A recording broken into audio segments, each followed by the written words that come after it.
Hello hello hello, क्या हाल चाल, क्या हाल चाल, कैसे हैं सबके सब। क्या मेरी आवाज सभी को आ रही है? क्या आप सभी मुझे सुन पा रहे हैं? गुड इवनिंग जी, good evening, good evening, good evening. Radhe Radhe बच्चों, मेरे चरणों में आप सबका कोटि कोटि प्रणाम। क्या हाल चाल, कैसे हैं सबके सब? आवाज सुनाई दे रही है? वीडियो दिखाई पड़ रही है? फायर इमोजी बना दे जल्दी से। हाँ भाई, पिजन एंड पिजनियाज, जल्दी से फायर इमोजी हो जाए, जल्दी से फटाफट।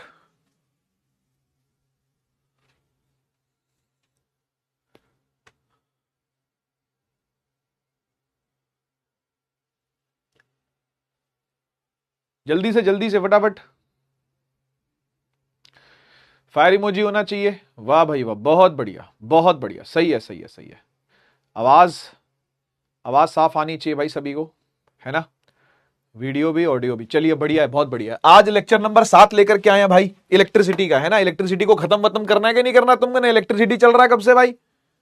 हैं आगे पढ़े अब, चलो शुरू करते हैं। कि कब तक इलेक्ट्रिसिटी पढ़ते रहोगे भाई? मैग्नेटिक इफेक्ट नहीं पढ़ना क्या? मैग्नेटिक इफेक्ट नहीं पढ़ना क्या तुमने? कितना टाइम हो गया इलेक्ट्रिसिटी चढ़ता हुआ? सोचते नहीं हो कि इलेक्ट्रिसिटी खत्म करें अब? एकदम पगलेट, पूरे कबूतर टाइप इंसान हो यार। आओ पढ़ाई करते हैं। चलिए, थ्री इफेक्ट्स ऑफ करंट पढ़ेंगे आज। ऐसी ऐसी टॉपिक है तो Joule's law of heating major topic है। प्रैक्टिकल इफेक्ट्स ऑफ हीटिंग करेंगे आज, है ना? हाँ ठीक है, वेरी गुड वेरी गुड। हाँ, ऐसे मुझे बताते रहा करो कि सर ये क्या कर रहे हो, जल्दी कराओ, ऐसे ऐसे बोलते रहा करो मुझे, है ना? इलेक्ट्रिकल पावर पढ़ेंगे, कमर्शियल यूनिट ऑफ एनर्जी पढ़ेंगे, ठीक है ना? देखो, जितना हो सकेगा आज, जितना हो सकेगा आज पूरा करेंगे। जो कि नहीं पूरा हो पाया तो नेक्स्ट लेक्चर में करेंगे। साथ में एनसीईआरटी इन वन शॉट करेंगे, यानी कि जो अगला लेक्चर होगा वो आखिरी लेक्चर होना चाहिए इलेक्ट्रिसिटी का, ठीक है ना? तो इस स्पीड के साथ हम लोगों ने आज चलना है, ठीक है? बढ़िया। तो आखिरी आखिरी के टॉपिक रह गए हैं। हमने क्लास के बीच में भी काफी बार प्रैक्टिस के क्वेश्चंस आपको दिए, प्रैक्टिस टॉपिक्स आपको दिए, है ना? और क्लास के अंदर ही प्रैक्टिस क्वेश्चन मैंने करवाए हैं, तो आपको प्रैक्टिस में कोई कमी नहीं रखी गई। आगे भी आपके प्रैक्टिस सेशन होते रहेंगे, है ना? ये मत समझना कि सर प्रैक्टिस कम हुई है या प्रैक्टिस बहुत ज्यादा हुई है, ऐसा कुछ नहीं है भाई। जितनी प्रैक्टिस की रिक्वायरमेंट होती है वो रिक्वायरमेंट मैं पूरी करके दूंगा आपको, है ना? So don't take tension. Practice session आगे भी चलते रहेंगे, आगे भी मिलते रहेंगे। ये मत समझना कि कोर्स पूरा हो गया तो बस जी छुट्टी, छुट्टी नहीं मिलेगी भाई।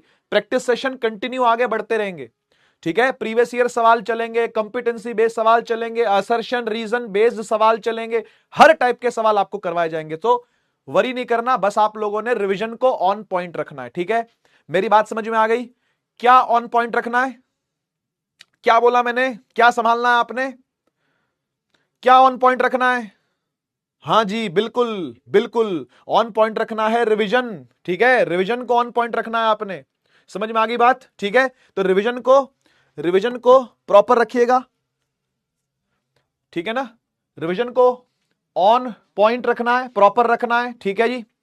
चलिए, बहुत बढ़िया, बहुत बढ़िया। शुरू करते हैं आज का कार्यक्रम। आज प्रैक्टिकल एप्लीकेशन के अंदर ना मैं एक चीज भी आपके लिए लेके आया हूं दिखाने के लिए, है ना? तो मैं एक चीज आपको दिखाऊंगा, है ना? एक लाया हूं, यहां पे पड़ी है एक चीज, छोटी सी चीज है, इतनी सी चीज है, लेकिन मैं आपके लिए लेके आया, खोज के लेके आया, बड़ी मुश्किल से निकाल के लाया हूं ये। नहीं, चुरा के नहीं लाया, मांग के लाया हूं, वापस कर दूंगा, ठीक है ना? जिसका भी ये है ना? लेकिन अभी नहीं दिखाऊंगा, क्या जब बारी आएगी तब दिखाऊंगा, ठीक है ना? जब टॉपिक आएगा तब दिखाऊंगा। चलिए चलिए शुरू करते हैं। अच्छा, एक काम करते हैं, आज हम चैट को बंद कर देते हैं, ठीक है? आज हम चैट को बंद कर देते हैं। बंद क्यों कर रहे हैं? ताकि डिस्ट्रैक्शन ना हो आपको, है ना? और मैं भी अगर चैट में इन्वॉल्व हो गया, ठीक है ना, तो स्पीड अगेन स्लो हो जाएगी, ठीक है? तो भाई जल्दी से बता दो, क्या चैट बंद कर दी जाए, है ना? आपकी परमिशन के बिना नहीं हो पाएगा, तो परमिशन दे दो जल्दी से, है ना? चलिए चलिए चलिए, ठीक है, chat off. Okay okay okay, दिख गया दिख गया दिख गया दिख गया। ठीक है ठीक है ठीक है, चैट ऑफ। हाँ, बीच बीच में ऑन करता रहूंगा, मैं बीच बीच में ऑन करता रहूंगा, ठीक है ना? सो डोंट वरी, ठीक है ना? बीच बीच में चैट ऑन करता रहूंगा, ऐसा नहीं है कि मैं चैट ऑफ ही रखूंगा, है ना? जैसे जैसे हमारे टॉपिक आगे बढ़ते जाएंगे हम लोग बीच बीच में चैट ऑन करते जाएंगे, ठीक है? देखो, ऐसा है कि मेजरली करंट के ना 3 इफेक्ट माने जाते हैं। मेजरली करंट के 3 इफेक्ट्स माने जाते हैं। एक माना जाता है केमिकल इफेक्ट ऑफ करंट, यह केमिस्ट्री के अंदर पढ़ना होता है। आपने सुना होगा, कैथोड लगाते हैं, एनोड लगाते हैं, इलेक्ट्रोलाइट होता है, बैटरी लगाई जाती है और करंट चालू करा जाता है। उस करंट के चालू करने से क्या होता है, क्या इफेक्ट पैदा होता है भाई? ऐसा हो सकता है कि कुछ एनोड पर चिपका हुआ कैथोड पर चढ़ जाता है, कभी कैथोड पर चिपका हुआ कुछ एनोड पर चढ़ जाता है, कभी इलेक्ट्रोलाइट का ब्रेकडाउन हो जाता है ना, या फिर कोई केमिकल रिएक्शन को आगे बढ़ाने के लिए भी इलेक्ट्रिसिटी का यूज होता है। ये सब सुना है ना आपने? केमिकल रिएक्शन इक्वेशन आपने चैप्टर पढ़ा है, उसके अंदर आपने इलेक्ट्रोलाइटिक डीकंपोजिशन पढ़ा था ना, पानी को तोड़ रहे हैं, नमक को तोड़ रहे हैं वगैरह वगैरह। उसके बाद एक जगह पर और आया था ये केमिकल इफेक्ट ऑफ करंट, एक जगह पर और आया था, पता कहां आया था? ये आया था क्लोर एल्कली प्रोसेस के अंदर, जहां पर आपने एसिड बेस चैप्टर पढ़ा था, है ना, वहां पर क्लोर एल्कली प्रोसेस है। तो याद करो कि कैथोड पर हाइड्रोजन आके जमती है, उसके बबल्स बन जाते हैं, बबल्स आ जाते हैं ना, और एनोड पर ऑक्सीजन आके चिपकती है। तो ये सब चीजें केमिस्ट्री में आप पढ़ते हो। तो केमिकल इफेक्ट्स ऑफ करंट कहां पढ़ा जाता है भाई? ये मेजरली पढ़ा जाता है केमिस्ट्री के अंदर। 12th क्लास में जाओगे तो एक चैप्टर आएगा इलेक्ट्रोकेमिस्ट्री, फिजिकल केमिस्ट्री का चैप्टर है, वहां पर आपको और डिटेल में चीजें बताई जाएंगी कि कैसे एनोड को चुना जाता है इलेक्ट्रोड पोटेंशियल के हिसाब से, कैसे कैथोड को चुना जाता है इलेक्ट्रोड पोटेंशियल के हिसाब से। इस पर न्यूमेरिकल भी होते हैं, है ना। तो ये वाला जो पोर्शन है ना, इसको हम लोग नहीं पढ़ते, इसको फिजिक्स में नहीं पढ़ते। क्या लिखा हुआ देख लो, कुछ कुछ क्लास 8 में पढ़ा था आपने, कुछ क्लास 8 में पढ़ लिया था, हाइड्रोलिसिस, इलेक्ट्रोलिसिस, है ना, ये सारी बातें, इलेक्ट्रोड्स वाली बातें आपने 8 में पढ़ी थी, 8वीं कक्षा में पढ़ी। 9वीं में तो नहीं पढ़ा जाता, वहां पर तो डिस्चार्ज ट्यूब पढ़ा देते हैं। ज्यादा से ज्यादा अगर इलेक्ट्रॉन की डिस्कवरी बतानी हो, या क्या बोलते हैं उसको, कैनाल रेस पढ़ाना हो, है ना, और कैथोड रेस पढ़ाना हो, तो वहां पर डिस्चार्ज ट्यूब के अंदर ऐसा ऐसा लगा करके बताते हैं। तो थोड़ी बहुत बातें केमिस्ट्री के अंदर 9th क्लास में होती हैं। मेजर बातें कहां होंगी? मेजर बातें होंगी क्लास 12वीं के इलेक्ट्रोकेमिस्ट्री में। आप जब 12th क्लास में जाओगे, इलेक्ट्रोकेमिस्ट्री टॉपिक पढ़ोगे, वहां पर आपको डिटेल में पढ़ाया जाएगा केमिकल इफेक्ट ऑफ करंट, ठीक है ना। हम क्या पढ़ेंगे फिर? Magnetic effect of current. जी हां, अगला चैप्टर यही है ना। तो करंट का दूसरा इफेक्ट होता है मैग्नेटिक इफेक्ट ऑफ करंट, ये अगला ही चैप्टर है, तो थोड़ा सा वेट करो, चल जाएगा पता क्या होता है magnetic effect of current. Current का भी चुंबकीय प्रभाव होता है ना। करंट को हिंदी में कहते हैं विद्युत धारा, इलेक्ट्रिक करंट को हिंदी में कहते हैं विद्युत धारा। तो विद्युत धारा का चुंबकीय प्रभाव यानी magnetic effect of electric current, यह आपका अगला चैप्टर है। अगले चैप्टर में डिटेल में पढ़ेंगे क्या चीजें हैं। आज क्या पढ़ने वाले हैं? आज पढ़ने वाले हैं हीटिंग इफेक्ट ऑफ करंट। तो 3 प्रकार के इफेक्ट होते हैं भाई, मैग्नेटिक इफेक्ट, हीटिंग इफेक्ट और केमिकल इफेक्ट, ठीक है ना। तो करंट एक एनर्जी ही तो है, एक एनर्जी का फ्लो है ना यार, इलेक्ट्रॉन्स का फ्लो है ना वो, तो वो अलग अलग इफेक्ट दिखाता है, अलग अलग इफेक्ट्स दिखाता है। केमिकल इफेक्ट दिखाता है, पुराने केमिकलों को कुछ नए केमिकलों में तब्दील कर देता है ना, यानी रिएक्टेंट्स को प्रोडक्ट्स में कन्वर्ट कर देता है, तो केमिकल इफेक्ट हो गया। मैग्नेटिक इफेक्ट भी दिखाता है, यानी मैग्नेटिज्म प्रोड्यूस करता है, देखेंगे कैसे करता है, बाद में बात करेंगे इस बारे में, अगले चैप्टर की बातें ये तो, है ना। आज हम पढ़ने वाले हीटिंग इफेक्ट। ये हीटिंग इफेक्ट कैसे होता है, करंट हीटिंग इफेक्ट कैसे दिखाता है। भाई आप एक बात बताओ, आपके घर में बहुत सारे अप्लायंसेस हैं, आपके घर में टीवी है, आपके घर में हो सकता है रेडियो हो, आपके घर में हो सकता है घड़ी हो, आपके घर में हो सकता है फोन हो, है ना, वॉशिंग मशीन, फ्रिज, कितने सारे अप्लायंसेस हैं, है ना, प्रेस हो गई, गीजर हो गया, ठीक है ना, माइक्रोवेव हो गया, कितने सारे हमारे ऐसे अप्लायंसेस हैं जो बिजली से चलते हैं, है ना, इवन बल्ब हो गया, ट्यूबलाइट हो गई। मुझे एक बात बताओ, क्या ऐसा कोई अप्लायंस है जिसमें बिजली जाती हो और वो गर्म ना होता हो? सोचो और बताओ, ऐसा कोई अप्लायंस है जिसमें बिजली जाए और वो गर्म ना हो? अब ये मत बोलना एसी, एसी के पीछे जाके देखो कितनी गर्मी होती है एसी। फ्रिज, फ्रिज तो ठंडा करता है, उसके पीछे जाके देखो जरा कितनी गर्मी होती है। तो ऐसा कोई अप्लायंस है ही नहीं भाई जिसमें करंट घुसे और वो गर्मी पैदा ना करे। सब गर्मी पैदा करते हैं थोड़ी ना थोड़ी। अगर पंखा आपको हवा दे रहा है ना, तो जरा बीच में टच करके देखना मोटर को, मोटर कितनी गर्म होती है। अगर बल्ब आपको रोशनी दे रहा है ना, तो एक बार बंद करके जरा बल्ब को टच करके देखना, उंगलियां ना जल जाएं। तो वैसे मत करना ये काम, तो उंगली जल सकती है आपकी, ठीक है ना। तो सीधी सी बात है कि करंट जिस भी चीज में जाएगा वो गर्मी तो पैदा करेगा, वो हीट तो पैदा करेगा, है ना। अब क्या ये हीट हम वेस्ट होने दें या फिर हम हीट को यूज कर लें अपने फायदे के लिए? दोनों में से क्या फायदे का सौदा लगता है?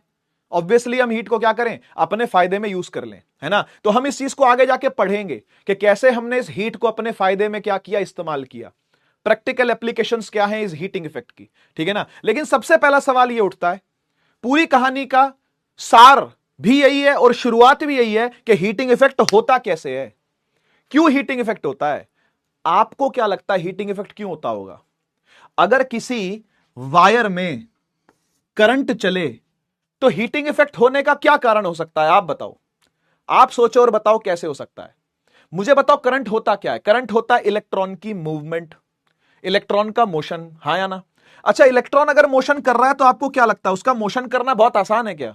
नहीं ना, ये बात हमने पहले भी करी हुई है ना। उसके रास्ते में बहुत सारी रुकावटें हैं, उसके रास्ते में बहुत सारे क्या है, एटम हैं। मुझे बताओ क्या उनके साथ उसका कोलिजन नहीं होता क्या? क्या उनके साथ उसकी टक्करें नहीं होती क्या? जी हां, बिल्कुल टक्करें होती हैं। जब टक्करें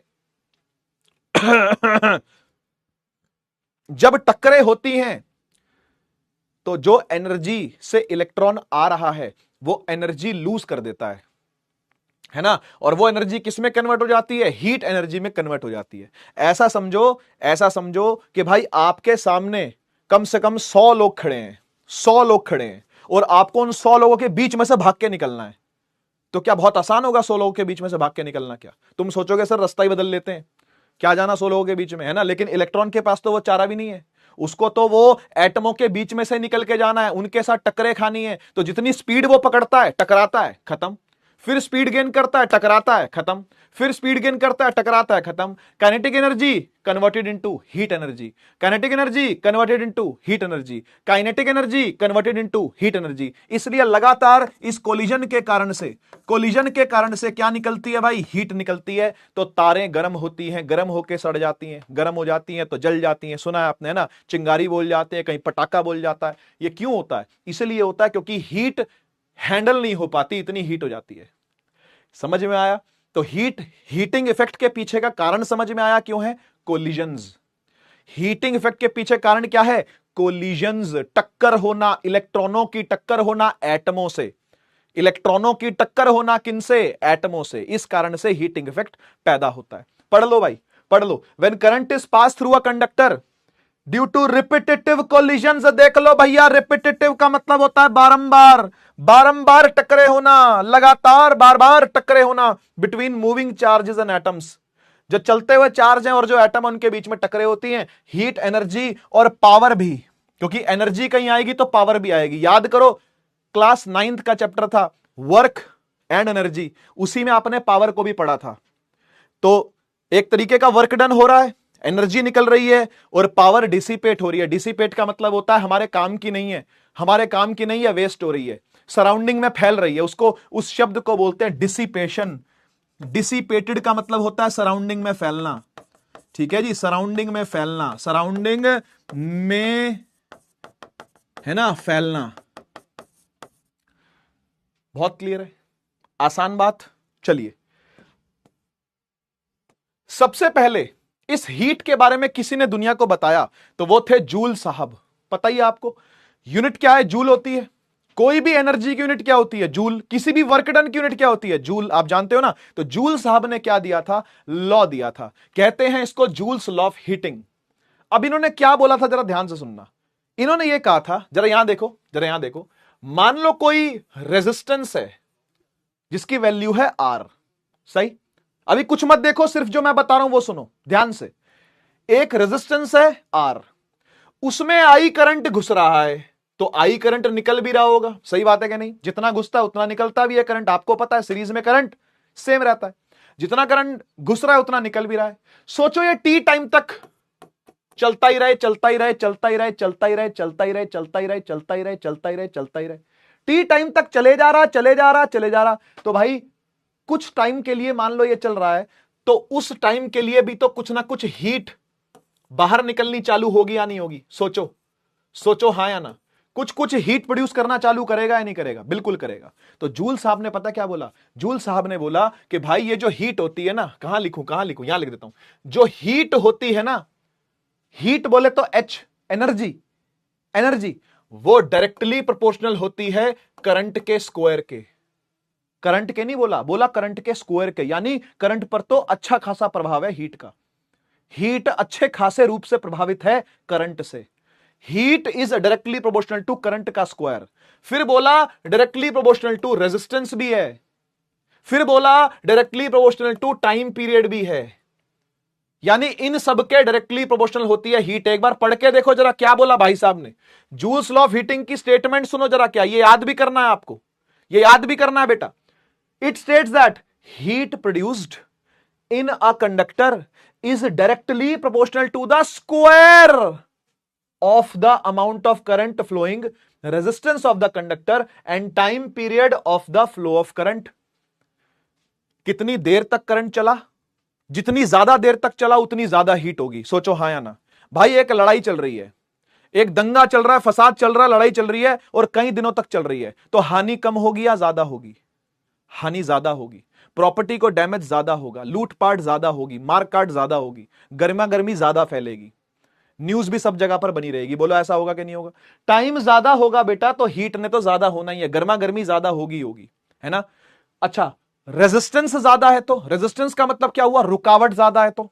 अगर तगड़े लोग खड़े हैं लड़ने के लिए तो क्या आजा भाई देख लेंगे, तगड़े बंदे खड़े हैं सामने लड़ने के लिए, तो फिर क्या होगा? कैसी लड़ाई होगी? घमासान युद्ध होगा, है ना भाई। अगर सामने वाला जो लड़ने वाला है ना, वो खड़ा है तगड़े रूप से, एकदम तगड़ा होकर के, भाई आ जा देख लेंगे भाई, आ जा आन दे, है ना। अगर रेजिस्टेंस ज्यादा होगी तो हीट भी क्या होगी? ज्यादा होगी। रोकने वाले तगड़े हैं तो फिर युद्ध घमासान होगा।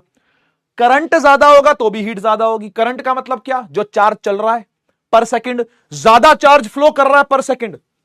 अबे करंट क्या होता है? कबूतर कहीं के, करंट होता है चार्ज अपॉन में टाइम, हां या ना? तो Q डिवाइड बाय T, यानी rate of flow of charge कितना है ना। हम यहां से जो आर्मी सप्लाई कर रहे हैं, मान लो युद्ध छिड़ा हुआ है, यहां से आर्मी सप्लाई कर रहे हैं, पर सेकंड ज्यादा कर रहे हैं। हर सेकंड 10 आर्मी वाले सरहद क्रॉस करके दुश्मन की तरफ जा रहे हैं। हर सेकंड 10, हर सेकंड 10, हर सेकंड 10। और अब सुन, हर सेकंड 20, हर सेकंड 20, हर सेकंड 20। तो कब युद्ध घमासान होगा? जब हर सेकंड 20 फौजी सरहद क्रॉस करके दुश्मन की तरफ जाएंगे लड़ने के लिए। सोच हाँ या ना, कब युद्ध घमासान होगा? क्या बात समझ में आ गई? फील के साथ बात समझ में आ गई, है ना। तो करंट के भी स्क्वायर के प्रोपोर्शनल ये हीट होती है। इन सबको इकट्ठा किया और एक फॉर्मूला बना लिया, इन सबको इकट्ठा किया और एक फॉर्मूला बना लिया, I स्क्वायर RT। और पता चला कि जब प्रोपोर्शनैलिटी का साइन हटाया, ये मैथमेटिक्स की बातें आपको पता है, प्रोपोर्शनैलिटी का साइन हटता है, इक्वल टू लगता है, एक कांस्टेंट लगता है, वो कांस्टेंट यहां पर 1 है। तो फिर फॉर्मूला क्या हुआ? फॉर्मूला हुआ सीधा सीधा I स्क्वायर RT।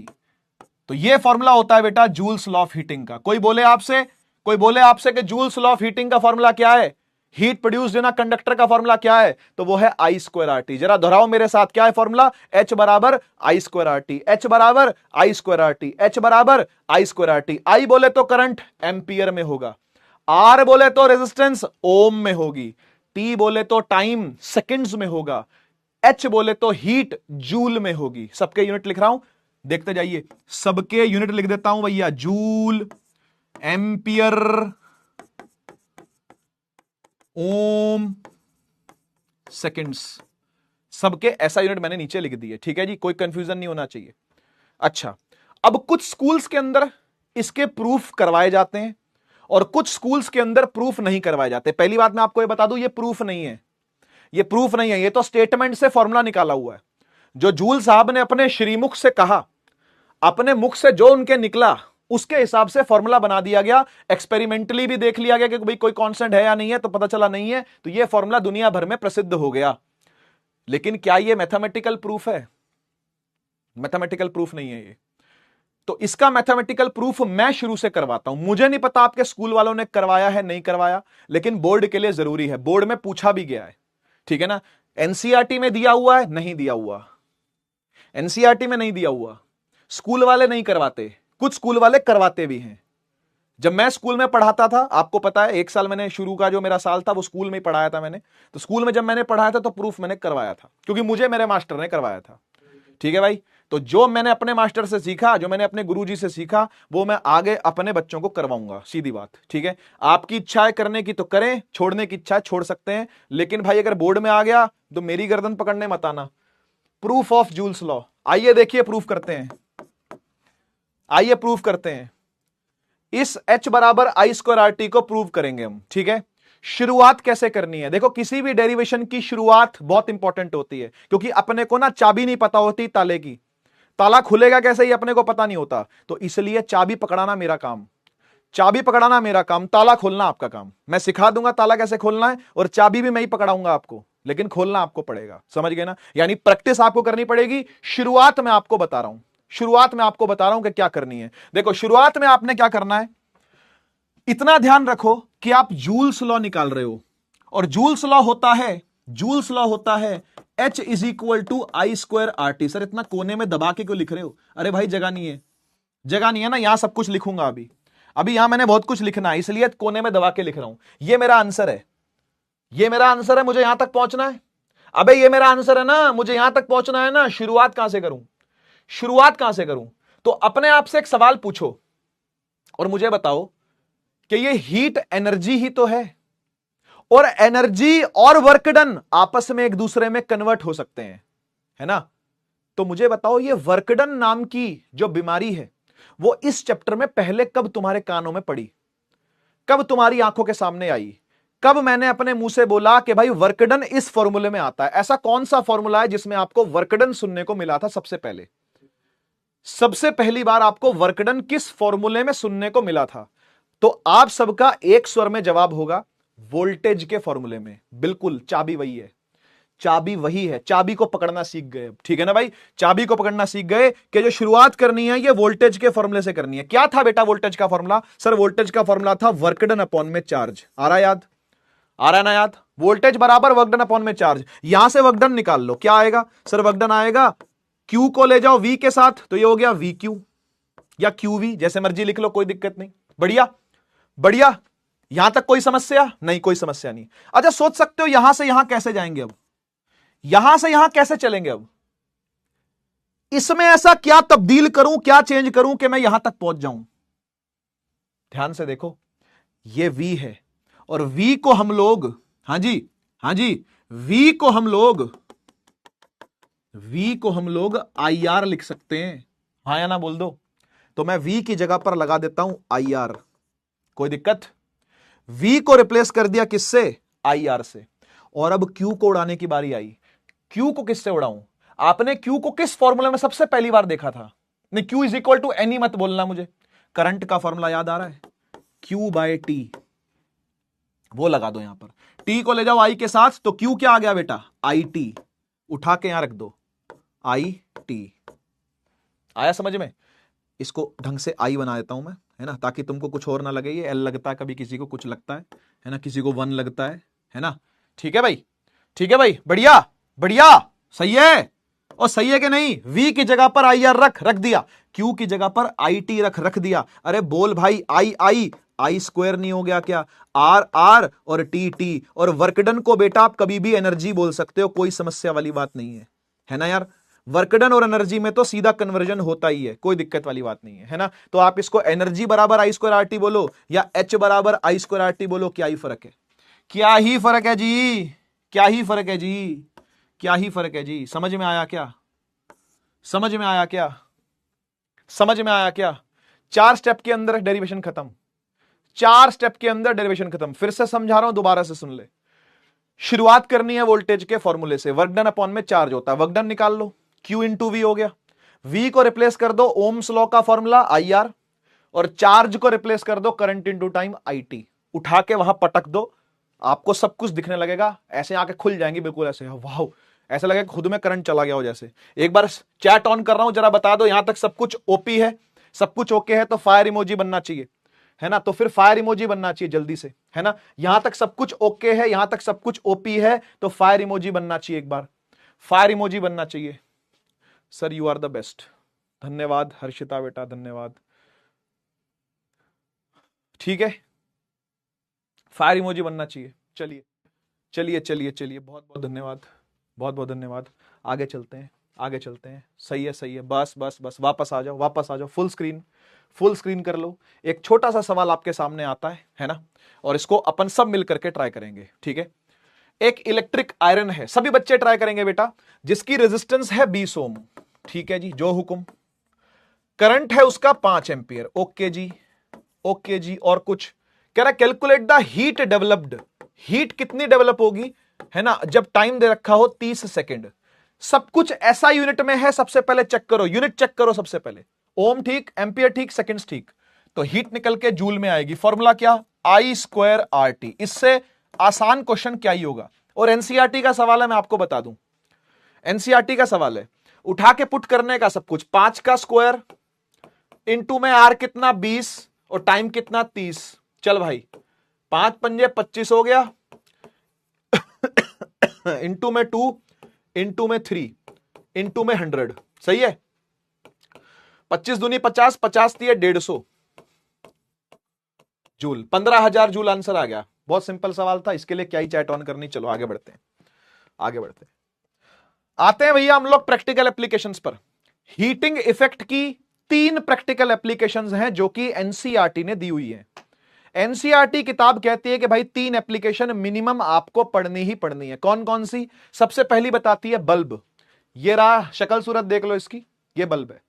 दूसरा है इलेक्ट्रिक फ्यूज, ये रहा इलेक्ट्रिक फ्यूज, ठीक है ना, ये अपनी कैपिंग में है, इसका ढक्कन है पीछे, अंदर से फ्यूज ऐसा होता है, अंदर से फ्यूज ऐसा होता है ना, जैसा ये बना हुआ यहां से लेके यहां तक इतना होता है फ्यूज, ठीक है ना। और तीसरा क्या है? तीसरा है हीटिंग एलिमेंट, वो ऐसा होता है, अभी दिखाया था मैंने आपको वो लाल सा, है ना, ये लाल सा जो था, ये जो लाल सा था, ये जिसकी फोटो यहां पे डाली हुई है मैंने, ये हीटिंग एलिमेंट ही है, इसको हीटिंग एलिमेंट कहते हैं, है ना। तो ये 3 जगह पर आपने क्या पढ़नी है?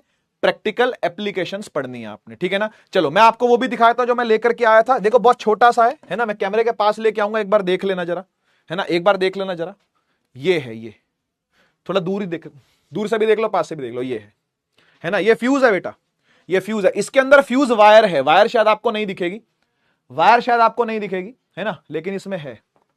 कैसे दिखाऊं? फोकस हो रहा है क्या? नहीं होगा फोकस, नहीं होगा, नहीं होगा, नहीं होगा, नहीं होगा, नहीं होगा, नहीं होगा, नहीं होगा, नहीं होगा, नहीं होगा, है ना, ऐसा होता है फ्यूज, छोटा सा फ्यूज, इतना सा फ्यूज होता है ना। अब जिससे मांग के लाए उसको वापस दे दूंगा भाई, ठीक है ना। तो ये फ्यूज है। अभी हुआ क्या कि उसके एक दोस्त मेरा घूम रहा था, दोस्त सब दोस्त ही होते हैं यहाँ पे कंपनी में, तो सब अपने भाईचारा ही है एकदम, है ना, भाईचारा ऑन टॉप, है ना। तो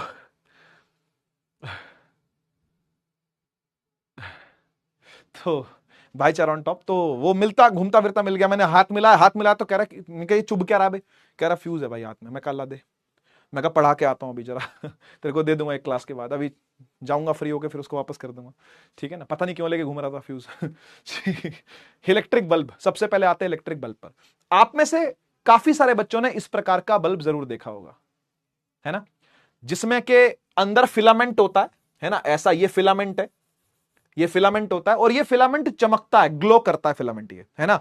ये सीएफएल बल्ब नहीं है, ये एलईडी बल्ब नहीं है, वो उस तरीके का बल्ब नहीं है, उसके अंदर गैस होती है, और एलईडी में तो गैस भी नहीं होती, सीएफएल में तो गैस होती है, एलईडी में तो गैस भी नहीं होती, ठीक है ना। ये बल्ब को इनकैंडेसेंट बल्ब कहते हैं, नाम इंपॉर्टेंट नहीं है, आप बस इतना समझो कि फिलामेंट वाला बल्ब है। कैसा बल्ब है? फिलामेंट वाला बल्ब है ना। इसका सिंबल भी ऐसा होता है, ऐसा ऐसा सिंबल बनाते हैं इसका, है ना, इस प्रकार का सिंबल भी बनाते हैं इसका बल्ब का, ठीक है ना। तो फिलामेंट वाला बल्ब है। अब ये चलता कैसे है, ये ग्लो कैसे करता है, चमकता कैसे, इसको समझते हैं। देखो होता क्या कि इसमें हम लोग ना करंट को घुसाते हैं भाई, कि करंट इसमें जाए, करंट जाता है। जब करंट जाता है तो वो अपने साथ इलेक्ट्रिकल एनर्जी लेकर के जा रहा है, बोले तो काइनेटिक एनर्जी लेकर के जा रहा है ना। अब जब ये फिलामेंट में घुसता है ना, तो फिलामेंट की एक प्रॉपर्टी होती है, क्या प्रॉपर्टी होती है? कि उसकी रेजिस्टेंस बहुत हाई होती है, वेरी हाई रेजिस्टेंस।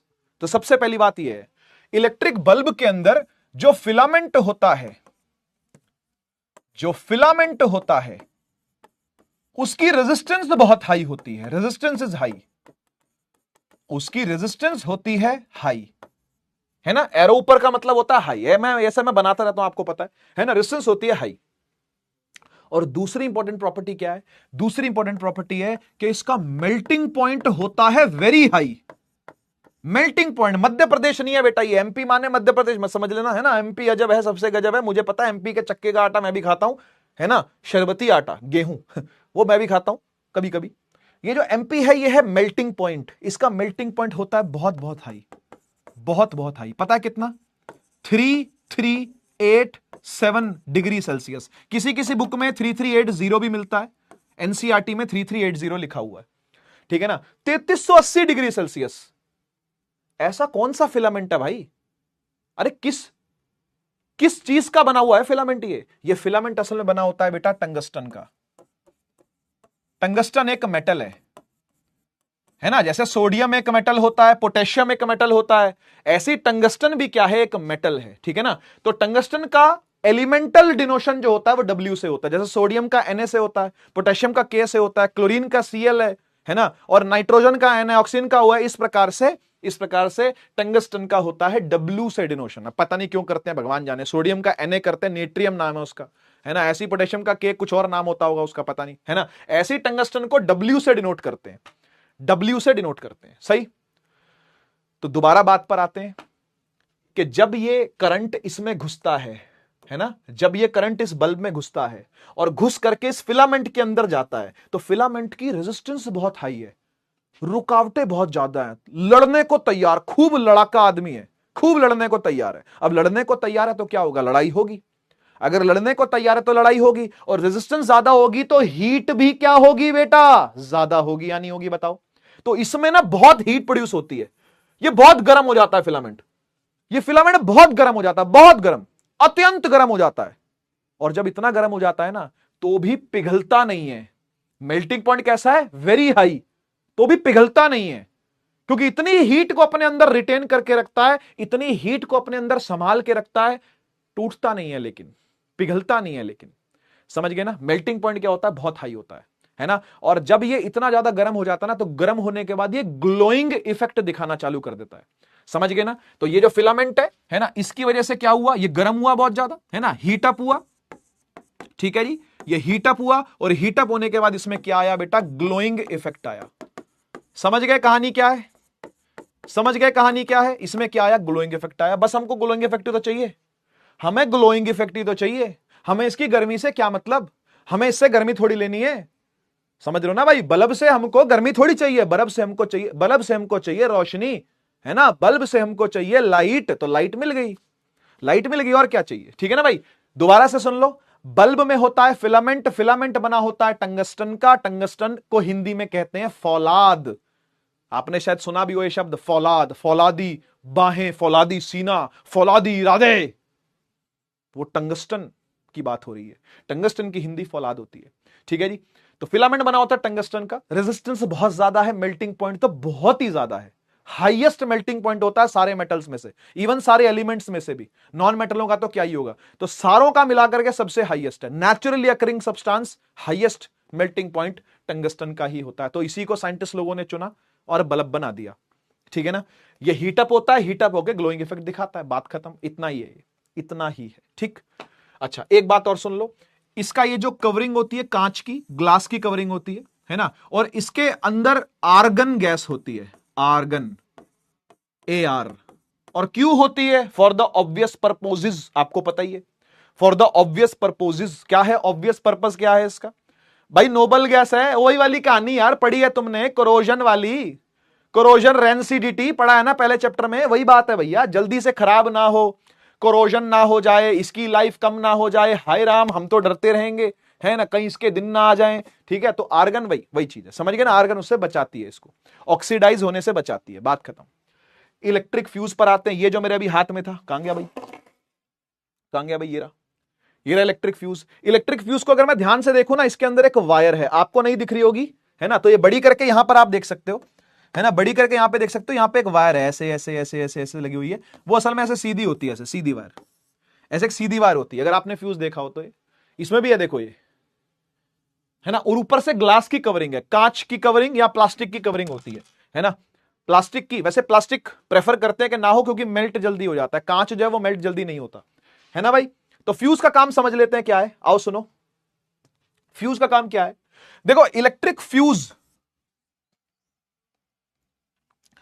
के अंदर एक वायर होती है जिसका नाम होता है फ्यूज वायर, फ्यूज वायर। और ये फ्यूज वायर बनी होती है अलॉय की। कौन सा अलॉय होता है, अलॉय होता है SnPb। SnPb क्या है भाई, SN क्या होता है, टिन, PB होता है लेड, है ना। Tin lead alloy, tin lead alloy, tin और लेड का अलॉय होता है। टिन, ये वही वाली टीन है, टीन का डब्बा बोलते हैं ना, टीन का कनस्तर, टीन का डब्बा आता है, वही है। टीन का पीपा जिसमें घी आता है, पहले टाइम पे घी आता था उसके अंदर, है ना, तेल आता है, घी आता है, वही वाला टीन है ये, है ना। तो टिन और लेड, टिन लेड अलॉय होता है, टिन लेड अलॉय, है ना। ये फ्यूज वायर जो बनती है वो टिन लेड अलॉय की बनती है। नहीं तो कॉपर निकल भी हो सकता है, मतलब एनसीईआरटी ने ना कई सारे लिखे हुए हैं, कई सारे नाम लिखे हुए हैं। कॉपर निकल अलॉय भी हो सकता है, ये टिन लेड या कॉपर निकल कोई भी हो सकता है। तो अलॉय का ये वायर बना होता है, फ्यूज वायर बना होता है। तो सवाल उठता है क्यों, इसी का क्यों और किसी का क्यों नहीं, है ना भैया, है ना भैया, इसी का क्यों और किसी का क्यों नहीं, क्योंकि इसको समय आने पर मेल्ट हो जाना है, इसका मेल्टिंग पॉइंट लो रहता है। हमें इसमें चाहिए था मेल्टिंग पॉइंट हाई, कि भाई बल्ब फूकना नहीं चाहिए, बात बात पे बल्ब फटना नहीं चाहिए, बात बात पर ये फिलामेंट कहीं पिघल जाए, मेल्ट हो जाए, हम ऐसा नहीं चाहते। लेकिन यहां हम ऐसा चाहते हैं, फ्यूज के केस में हम ऐसा चाहते हैं कि समय आने पर यह पिघल जाए, क्योंकि समय आने पर यह नहीं पिघला तो बेटा हम पिघल जाएंगे, करंट चल के हमारे घर तक आ जाएगा। देखो फ्यूज असल में पता है क्या काम करता है, ये एक सिक्योरिटी गार्ड का काम करता है। जैसे एक सिक्योरिटी गार्ड बैंक की रखवाली करता है, देखा ना भाई, हर बैंक के बाहर एक सिक्योरिटी गार्ड बैठा होता है। ज्वेलरी की दुकान देख लो, जो सुनार की दुकान होती है, ज्वेलरी की दुकान होती है, बाहर एक सिक्योरिटी गार्ड को बिठाते हैं, है ना। एटीएम के बाहर सिक्योरिटी गार्ड बैठा होता है, बैंकों के बाहर सिक्योरिटी गार्ड बैठा होता है। जब भी वो बैंक वाली वैन आती है जिसमें पैसा आता है बहुत सारा, उसमें कितने गार्ड बैठे होते हैं बंदूक लेकर के, देखे कभी वो, है ना। जब वो वाली वैन देखी होगी आपने, जो बैंकों में आती है, यहां से वहां ट्रांसफर होती है, जो जब पैसा कैश ट्रांसफर होता है तो साथ में बंदूक लेकर के गार्ड चल रहे होते हैं। इस तरीके का गार्ड है ये घर का गार्ड है, ये होम गार्ड है ये एक्चुअली में ये होम गार्ड है, ठीक है ना, घर का गार्ड है। कैसे घर का गार्ड है, देखो पीछे से कोई भी कारण से, व्हाट्सोएवर बी द रीजन, कोई भी कारण हो सकता है, अगर करंट बहुत ज्यादा आ जाए, और करंट के बहुत ज्यादा आने को बोलते हैं ओवरलोड हो जाना, सर्किट की ओवरलोडिंग हो जाना, है ना। अगर सर्किट ओवरलोड हो गया यानी करंट पीछे से कहीं बहुत ज्यादा आ गया, तो अगर वो बहुत ज्यादा करंट आपके घर के अंदर घुस गया तो घर का किसी अप्लायंस को हार्म कर सकता है। आपके महंगे महंगे अप्लायंस है भाई, 15-20 हजार रुपए के अप्लायंस आते हैं, 35-30 हजार के वॉशिंग मशीन आ रही है, फ्रिज आ रहा है ना भाई, और महंगे टीवी तो और महंगे हैं, 40-45 हजार रुपए के तो टीवी है ना। आपका लैपटॉप ही 30-31 हजार के आसपास का तो होगा, 35 हजार के आसपास का तो होगा, है ना भाई। तो अगर इतना महंगा सामान आकर के वो फूक दे, पिघला दे, जला दे, घर जल जाए, दुकान जल जाए, सामान जल जाए, फैक्ट्री जल जाए, तो कितना बड़ा नुकसान है, समझ रहे हो ना भाई। कई लाखों का नुकसान भी हो जाता है लोगों का जब ऐसा ओवरलोडिंग होती है सर्किट की। तो फ्यूज उस टाइम पर क्या हो जाना चाहिए, पिघल जाना चाहिए। आजकल आपने वो देखा है, वो जो एक एमसीबी करके आती है, एसी के साथ लगी होती है जो, है ना, उसको नीचे करके ऐसे उठा देते हैं तो वो उठी रहती है, फिर कभी पीछे से बहुत ज्यादा करंट आएगा तो वो नीचे ट्रिप कर जाती है, उसको बोलते हैं ट्रिप कर जाना। एमसीबी ट्रिप कर गई है ऐसा बोलते हैं, पीछे से जो करंट ज्यादा आया, वोल्टेज ज्यादा आई और ये ट्रिप कर गई, नीचे गिर जाती है ये। तो नीचे गिर करके वो यही काम कर रही है एक तरीके से, वो सर्किट को बंद कर देती है। तो फ्यूज खुद कुर्बान हो जाता है। ये जो वायर है ना, ये समय आने पर पिघल जानी चाहिए, ये पिघल जाएगी अगर तो सर्किट ब्रेक हो जाएगा। मान लो ये वायर, ये फ्यूज वायर है ना, इसमें से करंट चल के आपके घर तक जा रहा है, जा रहा है, जा रहा है, जा रहा है, जा रहा है, जा रहा है, जा रहा है, जा रहा है, बहुत ज्यादा आ गया, पिघल जाएगी। पिघल गई तो सर्किट ब्रेक, सर्किट ब्रेक तो करंट आगे नहीं जा पाएगा, समझ गए ना। ये इसका मुख्य काम है, ये इसका मुख्य काम है। तो फ्यूज वायर अलॉय की बनी होती है, टिनलेड अलॉय या कॉपर निकल अलॉय, और समय आने पर क्या हो जाना चाहिए, इसको मेल्ट हो जाना चाहिए। इसका मेल्टिंग पॉइंट, दो बातें सुन लो, दो बातें इसकी भी जरूरी है, दो बातें इसकी भी जरूरी है। पहली, इसका मेल्टिंग पॉइंट होना चाहिए लो, कम मेल्टिंग पॉइंट होना चाहिए, और ये होता भी है। मेल्टिंग पॉइंट इसका कम भी होता है, ठीक है ना, होना भी चाहिए और है भी, ठीक है। दूसरी बात, इसकी रेजिस्टेंस हाई होनी चाहिए। सोच सकते हो क्यों, सोच सकते हो क्यों मेल्टिंग पॉइंट लो होना चाहिए, ये तो मैंने आपको अच्छे से समझा दिया। क्योंकि भाई उसने कुर्बान होना है, उसकी कुर्बानी हमको चाहिए, उसकी शहादत हमको चाहिए, उसका कुर्बान हो जाना ही हमारे फायदे में है। ऐसा समझ पा रहे हो कि नहीं। अरे भाई ज्यादा करंट आएगा और ये कुर्बान नहीं हुआ, है ना, ये बैठा रहा आने दो, करंट आ रहा है तो, और घर फूक गया पीछे, आगे ना मजे इसके तो, है ना। तो इसको कुर्बान हो जाना चाहिए टाइम पर, इसको टाइम आने पर पिघल जाना चाहिए। ये पिघल गया अगर तो हम बच जाएंगे, है ना, फिर इसको हम बदल ही कर लेंगे, इसको फेंक देंगे, निकाल के नया लेके आ जाएंगे, है ना। तो ऐसा करेंगे हम, ठीक बात है। रेजिस्टेंस हाई क्यों नहीं चाहिए लेकिन, मेल्टिंग पॉइंट लो, रेजिस्टेंस हाई, वाई, इसीलिए क्योंकि रेजिस्टेंस अगर ज्यादा होगी ना, तभी इसमें हीट प्रोड्यूस ज्यादा होगी। H is equal to I square R T, heat ज्यादा प्रोड्यूस होगी, है ना। तो हीट ज्यादा प्रोड्यूस होगी तभी तो पिघलेगा तभी तो पिघलेगा, तो हीट ज्यादा इसमें प्रोड्यूस होनी चाहिए, इसलिए रेजिस्टेंस को क्या रखते हैं, हाई रखते हैं, ठीक है जी। तो बात समझ में आ गई। तो व्हेन करंट ओवरलोड्स, लिख देता हूं यहां पर, सिचुएशन सारी लिख देता हूं। व्हेन आई मतलब करंट ओवरलोड्स, ठीक है ना, it melts it melts and breaks the circuit. CKT मतलब होता है सर्किट, ठीक है ना, ये पिघल जाए और सर्किट टूट जाए, यही हम चाहते हैं, तभी घर को बचा पाएंगे जलने से भाई। समझ गए कि नहीं समझ गए? तो ये था फ्यूज, ठीक है, पहला बल्ब समझ में आया, दूसरा फ्यूज समझ में आया, तीसरा पढ़ते हैं हीटिंग एलिमेंट को। ये हीटिंग एलिमेंट कहां मिलता है भाई? बाजार में मिलता है क्या? नहीं, बाजार में नहीं मिलता। ये हीटिंग एलिमेंट एक इंटरनल पार्ट होता है बहुत सारे अप्लायंसेस का, जैसे हीटर का, बहुत सारे अप्लायंसेस की मैं फोटो भी लेकर के आया हूं, है ना, ये सभी के घर में होगी। इस्त्री नहीं, इस्त्री 2-3 वाली इस्त्री नहीं है भाई, ये भूतनी नहीं है, ये आपके कपड़ों को प्रेस करती है, प्रेस बोलते हैं, आयरन बोलते हैं, इस्त्री बोलते हैं, इसको जो मर्जी बोलो, है ना। तो ये क्या करती है? ये कपड़ों को प्रेस करती है ना। इसके अंदर भी हीटिंग एलिमेंट होता है, इसके अंदर, ये हीटिंग एलिमेंट नहीं है, इसके अंदर हीटिंग एलिमेंट है। ये इलेक्ट्रिक रॉड, पानी गर्म करने वाली राड पहले आती थी, आज भी मिलती है। आजकल वैसे घरों में गीजर आ गए हैं, देखो नीचे गीजर बना हुआ है ना, लेकिन पहले के टाइम पे राड बहुत यूज होती थी। आज से एक जनरेशन पहले तो रॉड में ही नहाए हैं, आज भी हो सकता है कुछ जगहों पर रॉड पे नहाते हो, है ना, लेकिन हाँ गीजर अब सस्ते हो गए मतलब अगर आपने ऑफ सीजन टाइमिंग पे लिया है ना, गर्मियों में ले लो सस्ते पड़ते हैं, सर्दियों में लोगे तो महंगे पड़ेंगे, है ना। तो ये जो इलेक्ट्रिक रॉड होती है, इसके अंदर भी हीटिंग एलिमेंट होता है। फिर ये क्या आ गया भाई? हेयर ड्रायर आ गया, आजकल यूज करते हैं भाई, है ना, पार्लरों वार्लरों में रखा होता है, सलून वलून में जाओगे रखा होता है, सैलून, सैलून बोलते हैं उसको बेटा आजकल, ठीक है ना भाई। ये पता नहीं क्यों ट्रेंड चेंज होता चला जा रहा है। मैं जब छोटा था तो पोयम बोलते थे, पोयम, फिर बड़े हुए तो कहते पोम बोलो, पोम, मैं पोम बोलना चालू हो गया, फिर अब दोबारा कह रहे हैं पोयम बोलो। मैं कहा भाई तुम डिसाइड कर लो पहले, और जहां ये सभा लगती है ना, एक बार मुझे वहां बुला लो, जिस सभा में बैठ के तुम ये सब डिसाइड करते हो ना कि इसको पोम बोलेंगे, इसको पियोम बोलेंगे, इसको पोइम बोलेंगे, वहां उस सभा में एक बार मुझे बुला लो, मैं डिसाइड करवा देता हूं, तुम्हारा फाइनल करवा देता हूं। फाइनल नहीं हो क्या दे रहा इनका अंग्रेजी, खैर उसको बाद में देखेंगे। हाँ, तो भाई ये जो हेयर ड्रायर होता है, इसके अंदर भी हीटिंग एलिमेंट लगा रहता है, बस पीछे से हवा आती रहती है और गरम गरम हवा आती है, वो हीटिंग एलिमेंट गरम हो रहा होता है उस टाइम पर, ठीक है ना। ये आपका वो है चूल्हा, है ना भाई, ये चूल्हा भी, इसके अंदर भी हीटिंग एलिमेंट लगा होता है। गीजर में तो आपको समझ में आ गया, पानी गर्म करने वाला, और ये रूम हीटर है ना, रूम हीटर के अंदर भी क्या होता है? हीटिंग एलिमेंट होता है। तो हीटिंग एलिमेंट इन सभी के अंदर पाया जाता है, जो कि आसपास की चीजों में हम लोग यूज करते हैं, हमारे सराउंडिंग में ऐसी बहुत सारी चीजें होती हैं। यहां पे बहुत सारी चीजें नहीं भी आई हुई, लेकिन मैं आपको बस आइडिया देने के लिए बता रहा हूं। अच्छा, अब बात आती है जो हीटिंग एलिमेंट है, ये किस चीज का बना होता है ना भाई, ये जो हीटिंग एलिमेंट है, ये किस चीज का बना होता है? तो हीटिंग एलिमेंट बेटा बना होता है, हीटिंग एलिमेंट बेटा बना होता है एक अलॉय का, उस अलॉय का नाम है नाइक्रोम, नाइक्रोम अलॉय।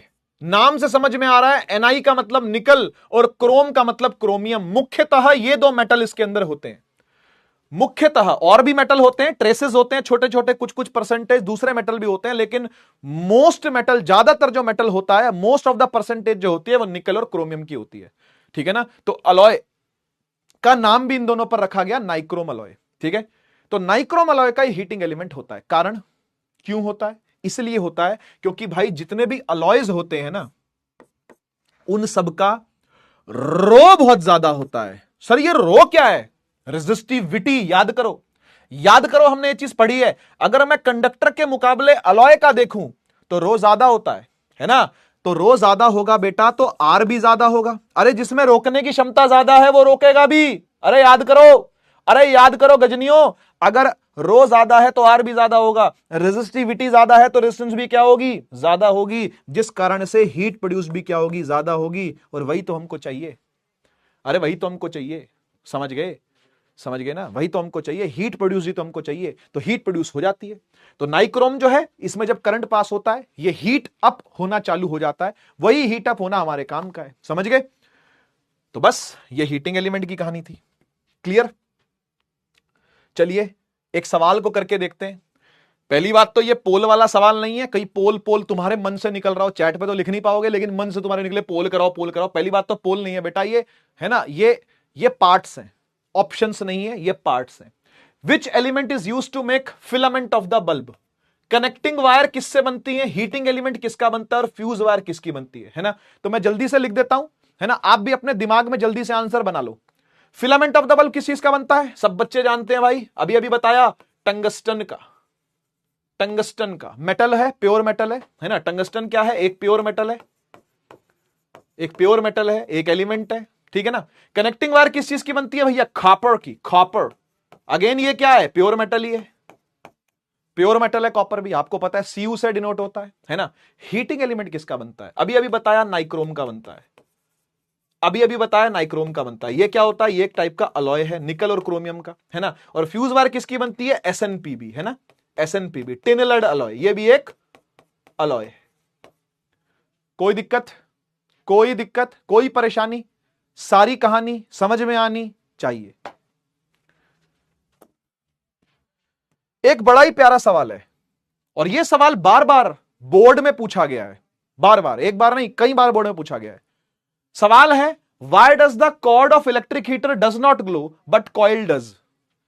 पहली कंफ्यूजन बच्चे को यह होती है, सर ये कॉर्ड क्या होता है, ये कॉइल क्या होता है, कॉर्ड कौन है, कॉइल कौन है, कॉइल कौन है, कॉर्ड कौन है, कोल कौन है, कॉइड कौन है। देखा, हो गया ना, हो गया ना कंफ्यूजन। कोल कोल बोल दिया, कॉइड बोल दिया। ऐसा भी होता है बच्चों के साथ भाई, ऑफलाइन पढ़ा के आया हूं 4 साल, इसलिए मुझे पता है कि क्या हालत होती है बच्चे की। समझिए समझिए, कॉर्ड का मीनिंग और कॉइल का मीनिंग अलग अलग है। यहां पर एक फोटो बनी हुई है, ये पुराने टाइम के हीटर होते थे ऐसे, शायद आपने ये हीटर देखे भी हो, है ना, दादी वाले टाइम के हीटर हैं ये। एक बार जरा देखना, अगर घर में आपके पड़ा हो किसी पुराने, ऊपर छत के संदूक में कहीं पर छत्ती में डाल के रखा हुआ हो मम्मी ने, है ना, देखना ऐसे वाला हीटर। यार मम्मी ने तो पक्का देखा होगा, मम्मी से पूछना, है ना, मम्मी को एक बार दिखाओ, बुला के दिखाओ जरा, ये वाला हीटर उन्होंने देखा कि नहीं देखा।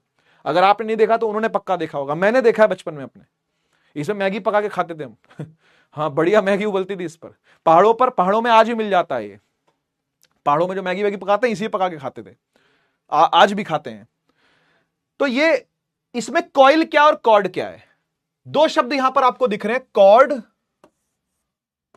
और कॉइल। तो भाई सीधी सी बात समझ लो, कॉर्ड का मतलब होता है तार, वायर, वायर जो कॉपर की बनी हुई है, जिसमें से करंट आ रहा है। और कॉइल क्या है? कॉइल होता है हीटिंग एलिमेंट। ये हीटिंग एलिमेंट है बेटा, ये हीटिंग एलिमेंट की बात हो रही है, जो अलॉय है ना। नाइक्रोम का हो सकता है ना, नाइक्रोम का हो सकता है ना भाई, तो ये अलॉय है ना। तो ये जो है ना, ये यहां देख, यहां देख, यहां देख, ये जो है ना, ये कॉर्ड है, समझ में आया? ये कॉर्ड है, वायर, वायर, और ये कॉइल है ना। ये जो लाल लाल चमक रहा है ना, ये कॉइल है। इसमें जो जो जो जो जो जो जो जो लाल लाल चमक रहा है, वो कॉइल है। समझ में आया? अब सवाल को दोबारा पढ़ते हैं।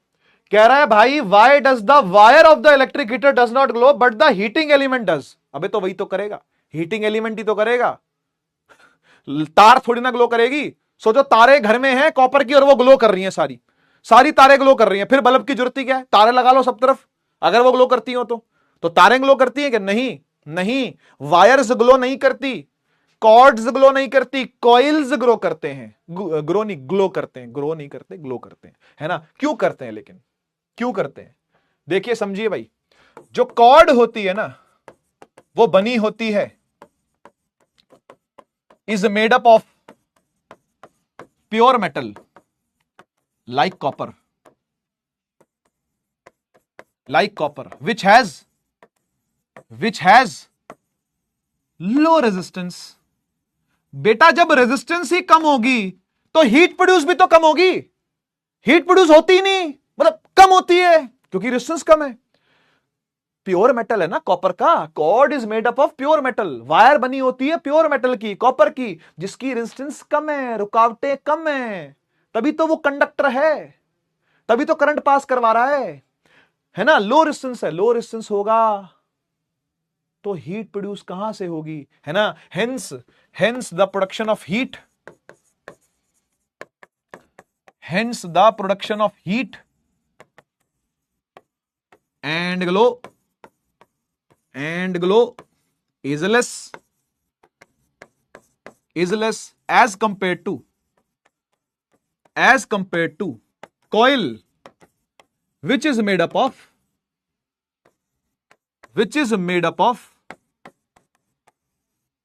an alloy like nichrome, ठीक है ना, which has more resistance, produces more heat hence it glows.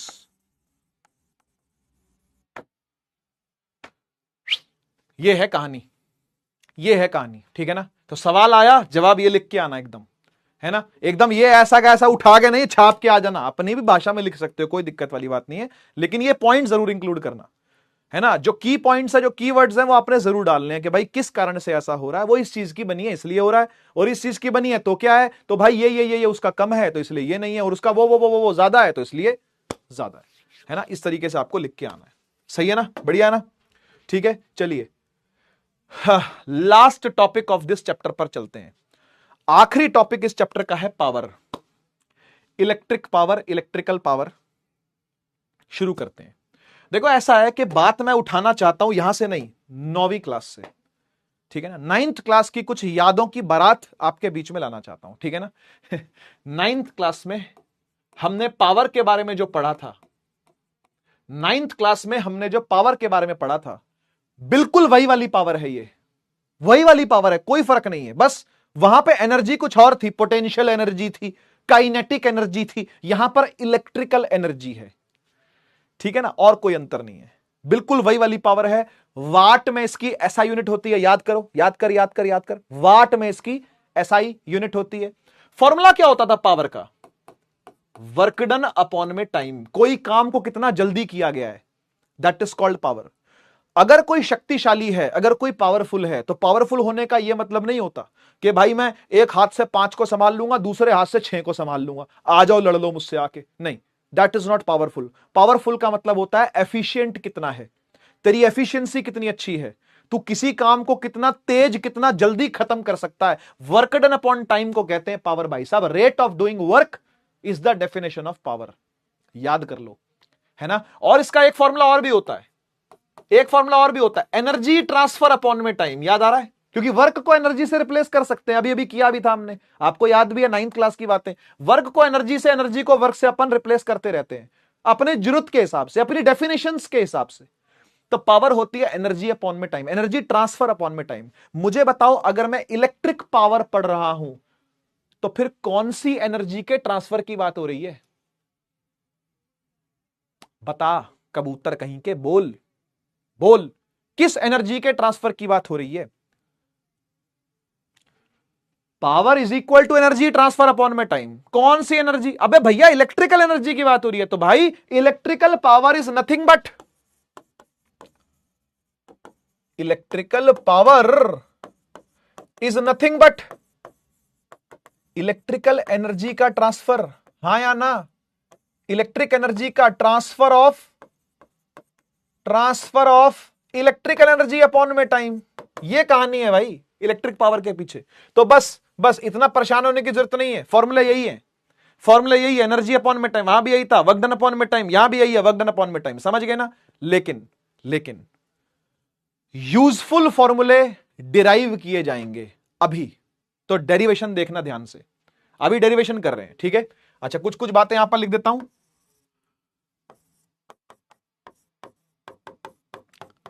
SI unit watt W से डिनोट होती है, वो सारी बातें वैसी की वैसी हैं, स्केलर क्वांटिटी है वगैरह वगैरह। वैसे 10th क्लास में बताई नहीं जाती है बातें, स्केलर और वेक्टर। कभी सुना है तुमने 10th क्लास में? 10वीं क्लास में आने के बाद कहीं सुना स्केलर वेक्टर? नहीं सुना ना, फिर भी मैंने बता दिया आपको। पावर क्या है? स्केलर क्वांटिटी है ना, वेक्टर नहीं होती, डायरेक्शन के साथ एसोसिएशन नहीं है इसका, ठीक है ना, स्केलर क्वांटिटी होती है ना। चलिए यहां देखना भाई, यहां देखना। आप जानते हो कि पावर होता है वर्क डन अपॉन में टाइम। जी सर, हम भी जानते हैं, आप भी जानते हैं, सब लोग जानते हैं। ध्यान से देखना, डिराइव करने वाला हूं 3 फॉर्मूले, 1 नहीं 2 नहीं 3 फॉर्मूले डिराइव होंगे पावर के। ध्यान से देखना, पावर बराबर वर्क डन अपॉन में टाइम, बिल्कुल सही है भाई। क्या मैं वर्क डन को लिख सकता हूं? क्या QV बाय T। सर ये कहां से ले आए? यहां देख बेटा, वोल्टेज होता है वर्क डन अपॉन में चार्ज, होता है कि नहीं होता? तो क्या वर्क डन को Q टाइम्स V नहीं लिख सकता क्या मैं? अभी लिखा भी था थोड़ी देर पहले, तो वही कर रहा हूं। वर्क डन की जगह पर QV ले आया, है ना। वर्क डन की जगह पर क्या ले आया? QV by T। कोई दिक्कत क्या? नहीं। अब ध्यान से देख जरा, ये Q है और ये T है। Q बाय T क्या होता है? बोल भाई। अगर चार्ज अपॉन में टाइम कर दूं तो क्या मिलता है सर जी? करंट मिलता है। बस यहां पर करंट रख दे। Q डिवाइड बाय टी को हम करंट बोल सकते हैं। पावर क्या हो गई बेटा? I इंटू वी हो गई, यानी सिंपली इसको क्या बोल सकते हैं? इसको बोल सकते हैं VI। पावर हो गई VI, पावर हो गई VI, पावर हो गई VI। दिस इज द पहला फॉर्मूला, दिस इज द पहला फॉर्मूला। इसे कहते हैं जनरल फॉर्मूला। ये जनरल फॉर्मूला है, P is equal to VI। समझ में आया कैसे किया? दोबारा सुन लो, दोबारा सुन लो, दोबारा सुन लो, दोबारा बता रहा हूं। पावर का फॉर्मूला वर्क डन अपॉन में टाइम, कोई दिक्कत नहीं। वर्क डन कहां से आता है? वोल्टेज के फॉर्मूले। वर्क डन अपॉन में चार्ज से, चार्ज ले गए वोल्टेज के साथ, वर्क डन उठा के यहां पुट कर दिया। देखो QV आ गया, W की जगह पर क्या आ गया? QV आ गया। और Q बाय टी होता है करंट, खत्म। Q बाय टी होता है करंट, आ गया I इंटू वी, या फिर इसको VI लिख लो। सही है। अब यहां से दो फॉर्मूलों की डेरिवेशन चालू करते हैं। इसी से दो फॉर्मूले निकलेंगे। कैसे निकलेंगे? हम V की जगह पर ओम्स लॉ के हिसाब से IR पुट कर देंगे। V बराबर IR होता है ना? हां होता है। तो V की जगह पर IR रख दो, रख दें। देखो पावर हो जाएगी V की जगह पर IR और फिर I स्क्वायर, I स्क्वायर। तो P is equal to I square R, P is equal to I square R। डब्बा बंद करते हैं उसी कलर से जिस कलर से अब तक कर रहे हैं। P is equal to I square R। सही है। ये दूसरा फॉर्मूला है, ये दूसरा फॉर्मूला आ गया भाई, है ना? तो ये आ गया सेकंड फॉर्मूला, सेकंड फॉर्मूला। ये पहला फॉर्मूला है जनरल फॉर्मूला, उससे आ गया दूसरा फॉर्मूला। V की जगह पर IR रख दिया, V को हटाया, उसकी जगह पर IR, I मिलके I स्क्वायर हो गया। सही। यहां आ जाओ, यहां आ जाओ। इस केस में हम लोग I को उड़ाते हैं। यहां से हमने V को उड़ाया, यहां से हम I को उड़ाते हैं। I की जगह पर क्या मैं लिख सकता हूं? V by R। बोलो जी, बोलो जी, क्या मैं I को रिप्लेस कर सकता हूं V बाय R से? बिल्कुल कर सकते हैं भाई। अगर कर सकते हैं तो पावर क्या हो जाएगी? पावर हो जाएगी V into V by R। हाँ या ना? हाँ या ना? I की जगह पर V बाय R रिप्लेस कर दिया, V बाय R। V और V क्या हो जाएगा? ये हो जाएगा V square, V square upon में R। दिस इज पावर का तीसरा फॉर्मूला। ये है पावर का, अरे बोलो, ये है पावर का तीसरा फॉर्मूला, ये है पावर का तीसरा फॉर्मूला। समझ में आया? तीन फॉर्मूले समझ में आए। पहला फॉर्मूला जनरल फॉर्मूला P बराबर VI, दूसरा formula P is equal to I square R, तीसरा formula P is equal to V square upon में R। ये डेरिवेशन लगभग पिछले 8 सालों में 3 बार आई हुई है बोर्ड में।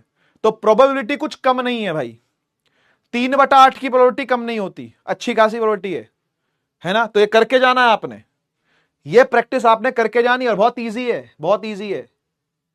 एक बार हाथ से लिखने की देर है, क्लियर हो जाएगा, ठीक है ना? एक बार हाथ से लिखने की देर है बस, है ना? 2 बार लिख लो ज्यादा से ज्यादा। जिसको एक बार में क्लियर नहीं होता 2 बार में लिख लो, है ना? लेकिन हो जाएगा। वही पुराने फॉर्मूले लग रहे हैं, वोल्टेज का फॉर्मूला, करंट का फॉर्मूला और ओम्स लॉ का फॉर्मूला। क्या ही है ये, क्या ही है ये भाई? वही 3 फॉर्मूले उठा उठा के, पलट पलट के, उलट पलट के बना रखे हैं।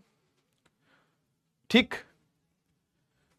अच्छा, अब आपके मन में सवाल आएगा, सर पहला फॉर्मूला, दूसरा फॉर्मूला, तीसरा फॉर्मूला, कब कौन सा फॉर्मूला लगाना है ना यार? मन में आता है ना कि ये फॉर्मूला कब और कहां लगाएं, ये फॉर्मूला कब और कहां लगाएं, ये फॉर्मूला कब और कहां लगाएं। तो इसकी प्रैक्टिस हम लोग करेंगे, इसके सवाल हम लोग करेंगे। Don't worry, I am there, मैं बताऊंगा।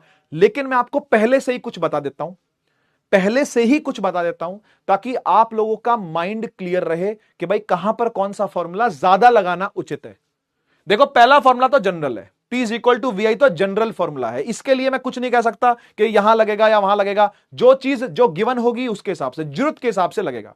और सारे फॉर्मूले ऐसे ही होते हैं, जरूरत के हिसाब से लगते हैं। गिवन के हिसाब से तो लेते हो ना फॉर्मूला।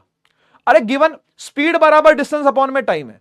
अगर डिस्टेंस टाइम गिवन है तो स्पीड निकालना पड़ेगा, स्पीड डिस्टेंस गिवन है तो टाइम निकालना पड़ेगा, स्पीड टाइम गिवन है डिस्टेंस। ये ऐसी बात है, इसमें अलग बात क्या है? PVI है, अगर V और I के टर्म्स में पूछा है तो पहला लगाना पड़ेगा, IR के टर्म्स में पूछा है तो ये लगाना पड़ेगा, और VR के टर्म्स में पूछा तो ये लगाना पड़ेगा। क्या दिक्कत है इसमें? समझ गए ना? लेकिन फिर भी मैं अपने एक्सपीरियंस से आपको कुछ इंफॉर्मेशन जरूर देना चाहता हूं। देखो आप ट्राई करना कि ये वाला फॉर्मूला वहां लगाओ जहां पर सीरीज में रेजिस्टेंस जुड़े हुए हैं, वहां पर यह फॉर्मूला लगाना ज्यादा उचित है। और आप ये फॉर्मूला वहां लगाना जहां पर रेजिस्टेंसेस पैरेलल में जुड़े हुए हैं, वहां पर यह फॉर्मूला लगाना ज्यादा उचित है। ऐसा क्यों कह रहा हूं मैं मैं ये भी आपको रीजनिंग देता हूं कि मैं ऐसा क्यों कह रहा हूं कि ये वाला फॉर्मूला सीरीज में लगाना ज्यादा अच्छा रहेगा, ये वाला लगाना पैरेलल में। मैं ऐसा क्यों कह रहा हूं? मैं ऐसा इसलिए कह रहा हूं भाई क्योंकि ये मेरा एक्सपीरियंस है। पहली बात, बहुत सारे सवाल मैंने करे हैं, बहुत सारे सवाल मैंने करवाए हैं, बच्चों की गलतियां होती हुई देखी हैं और गलतियों को ठीक करा है, खुद भी गलतियां करी हैं और खुद को भी ठीक करा है। तो इसी एक्सपीरियंस के बेस पर मैं आपसे बता रहा हूं कि भाई ये फॉर्मूले सीरीज में अच्छा रहेगा, ये फॉर्मूला पैरेलल में अच्छा रहेगा। लेकिन मेरी बैकिंग क्या है ये बताने की, मैंने ऐसा क्या एक्सपीरियंस किया। तो भाई सुनो, आपको पता है कि सीरीज में करंट सेम रहता है, हां या ना, और पैरेलल में वोल्टेज सेम रहती है। तो आप देखो इस फॉर्मूले में अगर करंट सेम हो गया, सीरीज है ना, अगर करंट सेम हो गया तो पावर और रेजिस्टेंस में ही डिपेंडेंसी रह गई, बस एक चीज तो कांस्टेंट हो गई है, बोलो हां या ना। और यहां पर देखो, यहां पर पैरेलल में वोल्टेज कांस्टेंट होती है, तो इसका मतलब ये कांस्टेंट हो गया, तो पावर की सिर्फ एक ही डिपेंडेंसी रहेगी, रेजिस्टेंस, नहीं तो दो दो डिपेंडेंसी होती। क्या बात समझ रहे हो यार? एक बात बताओ, अगर आपके जीवन में, मैं आपके जीवन से जोड़ता हूं चलो इस बात को, आपके जीवन में ज्यादातर लोग वेरिएबल हैं, तो क्या आप खुश रह पाओगे? अगर आप ज्यादातर लोगों पे डिपेंडेंट हो और वो सब लोग कैसे हैं? वेरिएबल हैं। वेरिएबल का मतलब कभी हां कभी ना, तो क्या आप खुश रह पाओगे? आप खुश रहोगे अपने कांस्टेंट्स के साथ, है ना। ऐसा बोलते हैं ना, यू आर माई कांस्टेंट। इसका मतलब क्या है? इसका मतलब तू कभी बदलेगा नहीं, तेरा प्यार मेरे लिए कभी बदलेगा नहीं, जैसा था वैसा ही रहेगा। जैसे आपके माता पिता आपके कांस्टेंट होते हैं, है ना। जब तक उनका जीवन है, आपका जीवन तो और बड़ा है, जब तक उनका जीवन है वो आपके साथ रहेंगे, आप उनके साथ रहोगे, वो प्यार मेंटेन रहेगा, बना रहेगा। सही बात है कि नहीं? आपके सिबलिंग्स आपके कांस्टेंट हो सकते हैं, आपके कुछ पक्के फ्रेंड्स ऐसे होते हैं जो आपके कांस्टेंट हो सकते हैं, ठीक है जी। तो इस प्रकार के कांस्टेंट अगर जीवन में होंगे ना, तो जीवन ज्यादा सरल होगा, ज्यादा खुशहाल होगा, है ना। तो हमेशा ऐसे लोगों को चुनो अपने जीवन में जो कांस्टेंट जैसा बिहेव करते हो, वेरिएबल जैसा बिहेव ना करते हो। सही बात है कि नहीं? तो यहां पर देखो, पावर ने भी ऐसा ही कुछ किया। पावर ने भी V को कांस्टेंट करवा दिया पैरेलल के लिए, है ना। तो पावर सिर्फ किस पर डिपेंडेंट है? अब R पर। R बदलेगा तो पावर बदलेगी, लेकिन ये तो नहीं कि V भी बदल जाए, R भी बदल जाए। तो ऐसे फॉर्मूले अच्छे लगते हैं क्या? ऐसे फॉर्मूले अच्छे नहीं लगते। हमें ऐसे लोग अच्छे लगते हैं, हमें ऐसे रिश्ते अच्छे लगते हैं, हमें ऐसे, ये भी तो रिश्ता ही है, रिलेशन ही तो है। इसको रिलेशन नहीं बोलते क्या? है ना, relation between V and I is Ohm's law. ये रिलेशन ही तो है, तो रिश्ता ही तो है। ये रिश्तों में कांस्टेंट्स ज्यादा होने चाहिए, ऐसे ही फॉर्मूलों में भी कांस्टेंट्स ज्यादा होने चाहिए, वेरिएबल कम से कम हमको अच्छे लगते हैं। सही बात है ना। तो इसको जीवन से भी लिंक कर सकते हो आप, ठीक है। सही है कि नहीं, है ना। तो बात समझ में आ गई। तो ये तो जनरल फॉर्मूला है, लेकिन ये सीरीज में यूज करने वाला और ये पैरेलल में यूज करने वाला फॉर्मूला है। सही है। अब हमारे पास पावर के कितने फॉर्मूले आ चुके हैं? 3। और ये आए किससे हैं? इनसे, है ना। मुख्य फॉर्मूले तो यही थे, इन्हीं से निकाल करके हमने ये फॉर्मूले बनाए हैं तीनों, है ना। इनको नहीं भूलना भाई, ये जड़ें हैं। Back to basics, back to roots. Root नहीं भूलना, अपनी जड़ें कभी नहीं भूलनी चाहिए। मैं बोलते हैं ना, तो जड़ें मत भूलना भाई। इनको तो आपने याद रखना, ये तो काम आने ही आने हैं, लेकिन ये भी काम आएंगे जब न्यूमेरिकल वैसा वाला आएगा, वैसा वाला फंसेगा, ठीक है ना। अच्छा, एक बात और, इलेक्ट्रिकल पावर के साथ साथ ही ना हमको एक टॉपिक और पढ़ना होता है, इलेक्ट्रिकल एनर्जी। देखो, अब तक हमने 3 फॉर्मूले पावर के निकाले हैं। कौन कौन से? General formula V is equal to I R, oh sorry, P is equal to V I. Series वाला फॉर्मूला बोल रहा हूं इसको अब से मैं, I स्क्वायर R। और पैरेलल वाला बोल रहा हूं इस वाले को, V स्क्वायर बटा R। सही है। अगर मैंने 3 फॉर्मूले पावर के निकाल लिए हैं, तो मैं 3 फॉर्मूले एनर्जी के भी निकालूंगा। कैसे? आपको पता है ना कि पावर होता है एनर्जी अपॉन में टाइम। हां या ना बोलो, हां या ना बोलो भाई जल्दी से। पावर होता है एनर्जी अपॉन में टाइम। क्या मैं यहां से लिख सकता हूं कि एनर्जी होती है पावर इनटू टाइम? हां या ना बोल जल्दी से, कबूतर कहीं के, जल्दी बोल। पावर एनर्जी अपॉन में टाइम है, तो एनर्जी पावर इनटू टाइम हो सकती है कि नहीं हो सकती? हो सकती है। तो यहां से मैं 3 फॉर्मूले एनर्जी के बना रहा हूं। देख, 3 फॉर्मूले एनर्जी के बना रहा हूं। देख, पहला फॉर्मूला, energy is equal to, power कितनी है भाई? V I T. P into T कर रहा हूं। पावर की जगह पर वी आई रख दिया सबसे पहले, और इंटू में टी आ गया। दूसरा formula, energy is equal to, ये क्या बनेगा बता सकते हो? ये क्या बनेगा बता सकते हो?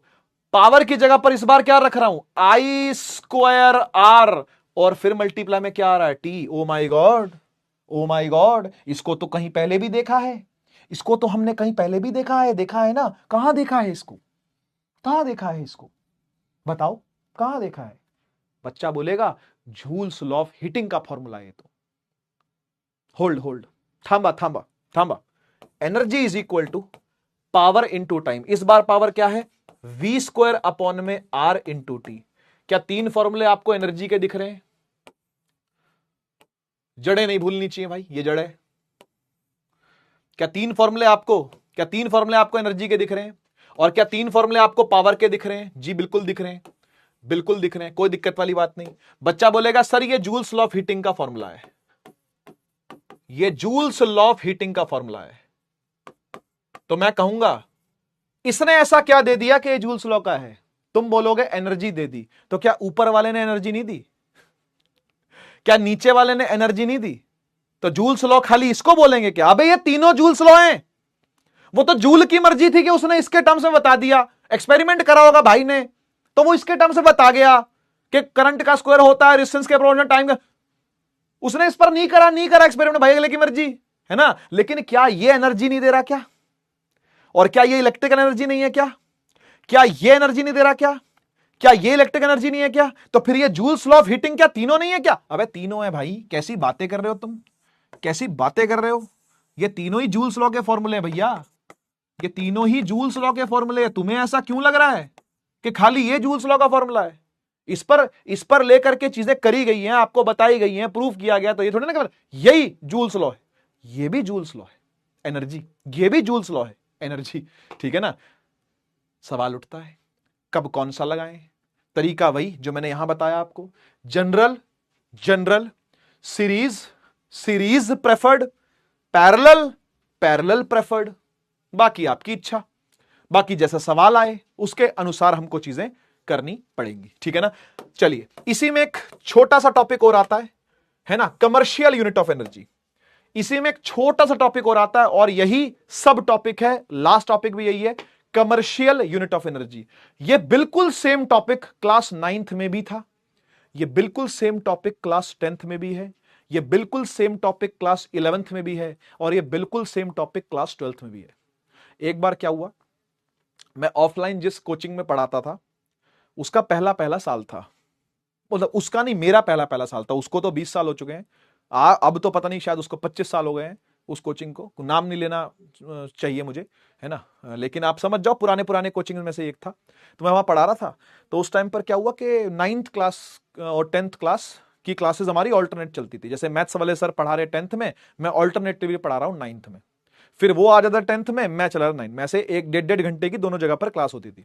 तो क्या हुआ कि बाई चांस मैथ्स वाले सर कहीं फंस गए, बारिश बहुत तेज थी, बस पकड़ के आते थे वो कहीं से, तो वो फंस गए, मैं पहुंच गया टाइम पर। अब मैं पहुंच गया हूं तो उनका फोन आ रहा है, मेरे पास भी आ रहा है, और जो मैनेजमेंट थी उनके पास भी आ रहा है कि भाई मैं लेट हो जाऊंगा। तो मैं कहा फिर मैं क्या करूं, कह रहे उनको कुछ असाइनमेंट दे दो, तब तक उनको बिजी रखो, नहीं तो बच्चे शोर करेंगे, ये करेंगे वो। मैं कहा भाई मेरे रहते शोर तो नहीं हो सकता, अगर मैं इस क्लास में हूं तो उस क्लास वाला भी शोर नहीं करेगा, क्योंकि उसको पता है कि बगल वाली क्लास में मैं पढ़ा रहा हूं, है ना। तो ये तो तुम्हारे पास चैट का ऑप्शन होता है, अगर तुम ऑफलाइन में आते मेरे सामने तो मैं तुमको बताता, मेरे सामने चू भी निकलती हो किसी की तो नहीं निकल सकती थी।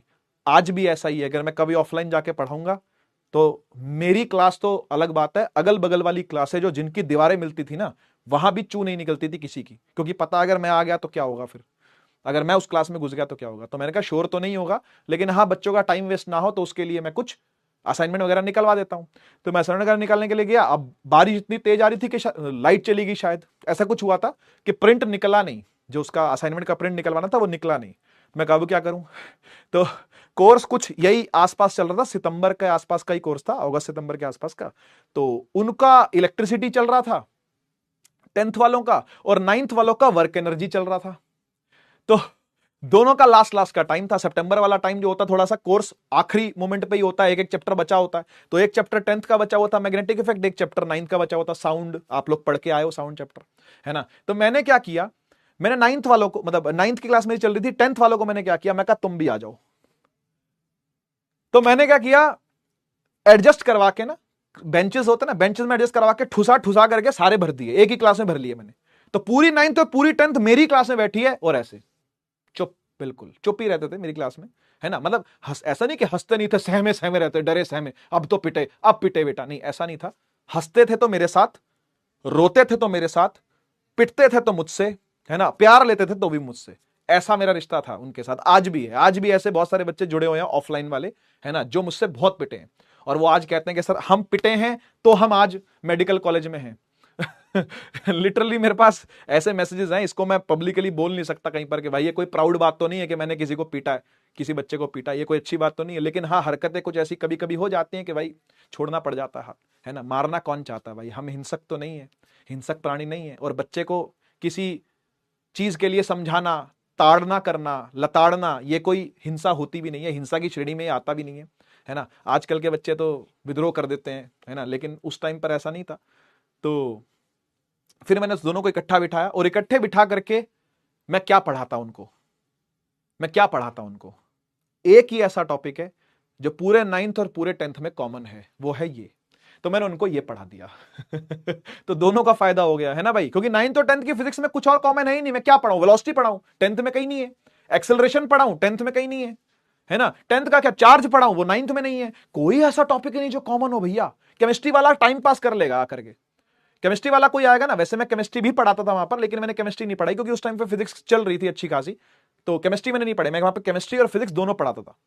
तो केमिस्ट्री मैंने वहां पर नहीं पढ़ी, मैंने वहां पर फिजिक्स पढ़ाई, है ना। और फिजिक्स का भी मैंने वो टॉपिक करवाया जो कि कॉमन टॉपिक है, वो है कमर्शियल यूनिट ऑफ एनर्जी। ये दोनों में आता है, इवन दोनों में नहीं, ये चारों सालों में आता है। 11th में भी आता है और 12th में भी आता है।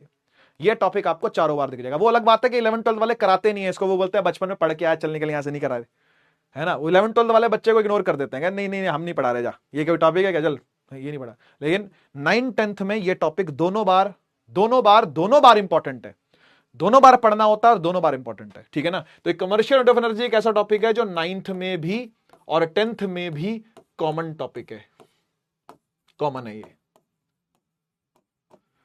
ठीक है ना। तो बिठाया सबको, फिर 1 घंटा मैंने क्लास ली होगी, फिर मैथ्स वाले सर आ गए, है ना, और 1 घंटे में मैंने निपटा दिया, निपटा करके क्वेश्चन वोश्चन भी करवा दिए, तो दोनों का फायदा, है ना भाई। तो 9 10 को मैंने इकट्ठा कंबाइन करके ले लिया था उस दिन, ठीक है जी।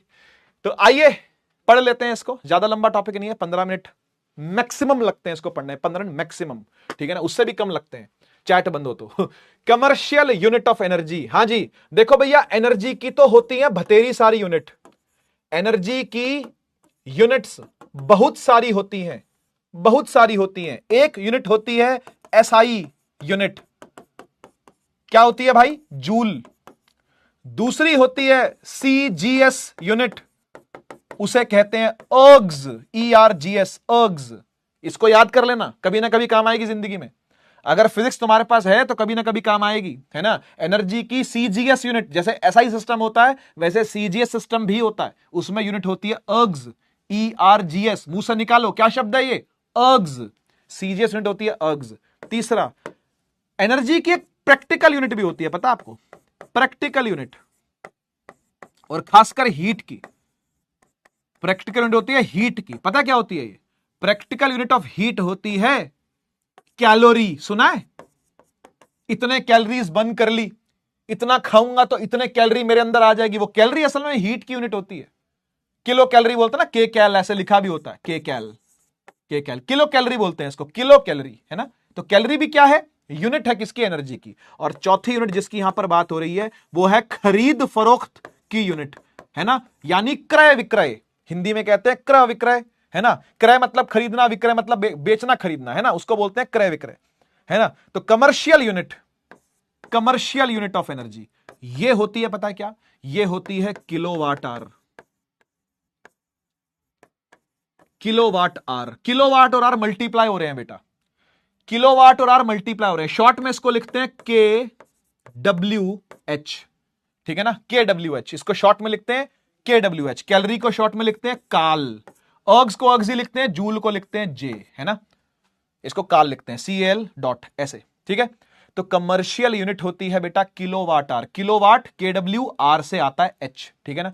कमर्शियल शब्द क्यों दिया गया है, देखो कमर्शियल का मतलब होता है ट्रेड करना, खरीदना और बेचना, है ना, क्रय विक्रय बोलते हैं, खरीदना या बेचना, है ना, ट्रेडिंग करना। किसकी ट्रेडिंग करना? एनर्जी की ट्रेडिंग करना। अच्छा, माने एनर्जी को बेचोगे, energy can neither be created nor be destroyed, और फिर तुम उसको बेचोगे। अरे भैया, अगर उसको बनाने में कुछ प्रोडक्शन एलिमेंट्स लग रहे हैं, है ना भैया, नौकरी मिल रही है लोगों को, उनका घर दाना पानी चल रहा है, तो फिर तो इकोनॉमी का पार्ट बनेगा ना। तो इसलिए एनर्जी को खरीदते बेचते भी हैं, और खरीदता कौन है? हम लोग, कंज्यूमर्स, और बेचता कौन है? बड़ी बड़ी कंपनियां हैं जो कि बिजली प्रोड्यूस करती हैं, है ना भाई, इलेक्ट्रिसिटी प्रोड्यूस होती है ना, जैसे टाटा इलेक्ट्रिसिटी प्रोड्यूस करते हैं, है ना। अडानी पावर सुना होगा आपने, है ना, अडानी पावर का शेयर ऐसे उठ गया फिर ऐसे गिर गया, है ना, सुना होगा आपने। तो ये गिरता उठता चलता रहता है। तो टाटा पावर, अडानी पावर, है ना, संजीव गोयनका ग्रुप, ठीक है ना, रिलायंस, है ना, और बहुत सारे ऐसे प्राइवेट प्लेयर्स भी हैं और सरकारी भी हैं। सरकारी बिजली भी आती है बहुत जगहों पर, है ना।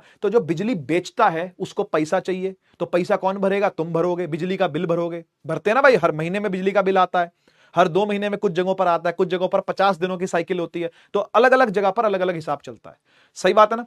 तो वो जो खरीदना बेचना होता है ना, आपको क्या लगता है वो जूल में खरीदना बेचना होता है?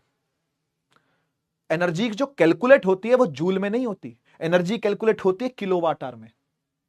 एनर्जी जो कैलकुलेट होती है ना खरीदने बेचने वाली, वो होती है किलोवाट आवर में। कभी आप एक काम करना, आपके घर में जो बिजली का मीटर लगा हुआ ना, उस मीटर के सामने ज्यादा नहीं 5 मिनट खड़े हो जाना, है ना, और निक्कर मत पहनना क्योंकि मच्छर बहुत हो रहे हैं आजकल, है ना, तो ऐसे खड़े हो जाना, पूरे कपड़े वपड़े पहन के अच्छे से, है ना, लेकिन 5 मिनट खड़े रहना, मीटर को देखना, उस मीटर पर कुछ कुछ लिखा हुआ आता है। कभी उस पर कुछ बहुत सारी यूनिट्स लिखी हुई आएंगी, मतलब बहुत सारे नंबर्स लिखे हुए आएंगे, फिर वो पलट जाएगा, फिर लिखा हुआ आएगा वोल्टेज कितनी है, फिर वो पलट जाएगा, फिर लिखा हुआ आएगा करंट कितना आ रहा है, फिर वो पलट जाएगा, फिर लिखा हुआ केवीए, किलो वोल्ट एम्पियर लिखा हुआ आएगा, फिर लिखा हुआ आएगा केडब्ल्यूएच। देखना कई कोने में अगर ये मीटर है ना, तो इस जगह पर कोने में यहां कहीं किलोवाट आवर, या ऊपर यहां कहीं किलोवाट आवर, या फिर यहां भी कहीं हो सकता है। चेक करना कहां है, ठीक है। और जो बच्चा चेक करेगा वो मुझे टैग भी करेगा साथ में, ठीक है ना, फोटो डाल देना, ठीक है, फोटो डाल के टैग कर देना, ठीक है ना। अपना जा करके मीटर अभी देखना तुरंत, ठीक है। वैसे तो अभी आपकी क्लास है तो क्लास के बाद देख लेना, ठीक है ना, नेक्स्ट क्लास के बाद। कौन सी क्लास है अभी आपकी? शायद पता नहीं, शायद हिंगुरानी सर की होगी, है ना, जिसकी भी क्लास है आपकी, उसके बाद जाकर के जरूर देखना, मीटर को 5 मिनट खड़े होकर के देखना। तो आपको यहां पर कुछ यूनिट्स दिखेंगे, कुछ नंबर्स दिखेंगे, यहां पर चलते हैं 2028 है, कुछ कुछ कुछ कुछ चलेगा, है ना, और नीचे लिखा हुआ होगा, या यहां कहीं कोने में लिखा होगा किलोवाट आवर। इसका मतलब आपने इतनी एनर्जी फूक दी, इतनी एनर्जी कंज्यूम कर ली, खपत कर ली, इतनी एनर्जी की खपत हो गई है, यानी कंजम्पशन हो गई है। समझ गए बात को? तो इसका पैसा आपको पे करना पड़ेगा, है ना। तो वो साइकिल टू साइकिल चलता है कि भाई जून में आया था तो इतना था, फिर जुलाई में आया तो इतना हो गया, डिफरेंस निकाल लेते हैं, अच्छा इतना यूनिट इसने खर्चा है ना। तो आपने ये बात सुनी भी होगी कि भाई दिल्ली के अंदर 200 यूनिट बिजली जो है वो फ्री है ना। ऐसा पहले करके पॉलिसी चली थी, अभी पता नहीं है या नहीं है ना। दिल्ली में तो अपन रहते नहीं, अपने को पता नहीं, है ना। अभी आजकल सुना है कि नहीं है, पॉलिसी हट गई है ना, कि भाई 200 यूनिट बिजली जो है वो फ्री है। पंजाब में कह रहे थे 300 यूनिट बिजली जो है वो फ्री है ना। गोवा में भी कह रहे थे कि इतनी यूनिट बिजली फ्री है, पर गोवा में सरकार आ नहीं पाई उनकी, है ना, जो बिजली की यूनिट जो फ्री कर रहे थे, है ना। लेकिन दिल्ली और पंजाब के अंदर उनकी सरकार है आज भी, है ना। तो ऐसा करके उन्होंने पॉलिसी निकाल रखी कि इतने यूनिट बिजली फ्री है। तो वो यूनिट असल में क्या है? वो यूनिट असल में कमर्शियल यूनिट है। वो जो यूनिट है ना, वो कमर्शियल यूनिट की बातें कर रहे हैं। तो असल में इस बात को समझ लो कि जो 1 किलोवाट आवर है, जो 1 किलोवाट आवर है वो 1 यूनिट के बराबर है। उसको 1 कमर्शियल यूनिट बोलते हैं। 1 किलोवाट आवर बराबर 1 यूनिट है। तो मान लो अगर आपने 200 यूनिट बिजली खर्ची है जिसका आपको पैसा कुछ नहीं देना, तो फिर इसका मतलब क्या हो गया कि महीने के अंदर आपने 200 किलोवाट आवर बिजली खपत कर दी, खा गए, पी गए, कंज्यूम कर गए। क्या बात को समझे? क्लियर है बात? आपके मन में सवाल आएगा, यार ये किलोवाट आवर ये यूनिट आती कैसे है ना, ये यूनिट आई कैसे? आओ ये भी समझाता हूं कि यूनिट आई कैसे। देखो ध्यान से समझना। आपको पता है बेटा, एनर्जी इज इक्वल टू होता है पावर इनटू टाइम, हां या ना बताओ। इस फॉर्मूले को पहले भी देखा है कि नहीं देखा? हां सर देखा है। तो यार एनर्जी की ऐसा यूनिट क्या होती है सर? जूल होती है। पावर की क्या होती है सर? वाट होती है। और टाइम की क्या होती है सर? टाइम की होती है सेकंड्स। सही बात है ना। ऐसा यूनिट लिख रहे हैं सबकी, सबकी क्या लिख रहे हैं, एसआई यूनिट लिख रहे हैं। जूल अगर एनर्जी की यूनिट है तो पावर की वाट है और टाइम की क्या सेकंड है। यानी जूल लिखना या वाट सेकंड लिखना एक ही बात है या नहीं है, मुझे बताओ। अरे भैया joule is equal to watt second है, इसका मतलब क्या हुआ कि जूल लिखें या वाट सेकंड लिखें कोई अंतर है क्या, कोई अंतर नहीं है, एक ही बात है। जूल लिखना या वाट सेकंड लिखना एक ही बात है, सही है ना, एक ही बात है। अब एक बात बताओ, वाट की एक बड़ी यूनिट अगर मुझे सोचनी हो तो वो क्या होगी, वो होगी किलोवाट।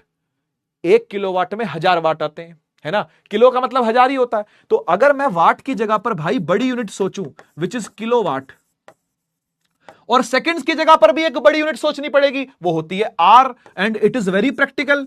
भाई आप अगर टीवी चलाते हो तो कुछ सेकंड्स के लिए चलाते हो क्या घंटे के लिए तो चलाते हो, कम से कम 1 घंटा टीवी तो चलता है, मिनिमम बोल रहा हूं मैं, घरों में 1 घंटा टीवी तो ज्यादा ही चलता होगा। सास बहू ये वो पता नहीं क्या अटरम शटरम, बिग बॉस पता नहीं, टेढ़ी आंख, ये आंख, 2 आंखें 3 आंखें, पता नहीं क्या क्या आता है टीवी में, तो है ना भाई। तो टीवी चल रहा है तो कम से कम घंटे के लिए तो चलेगा, सेकंड्स के लिए थोड़ी नापोगे।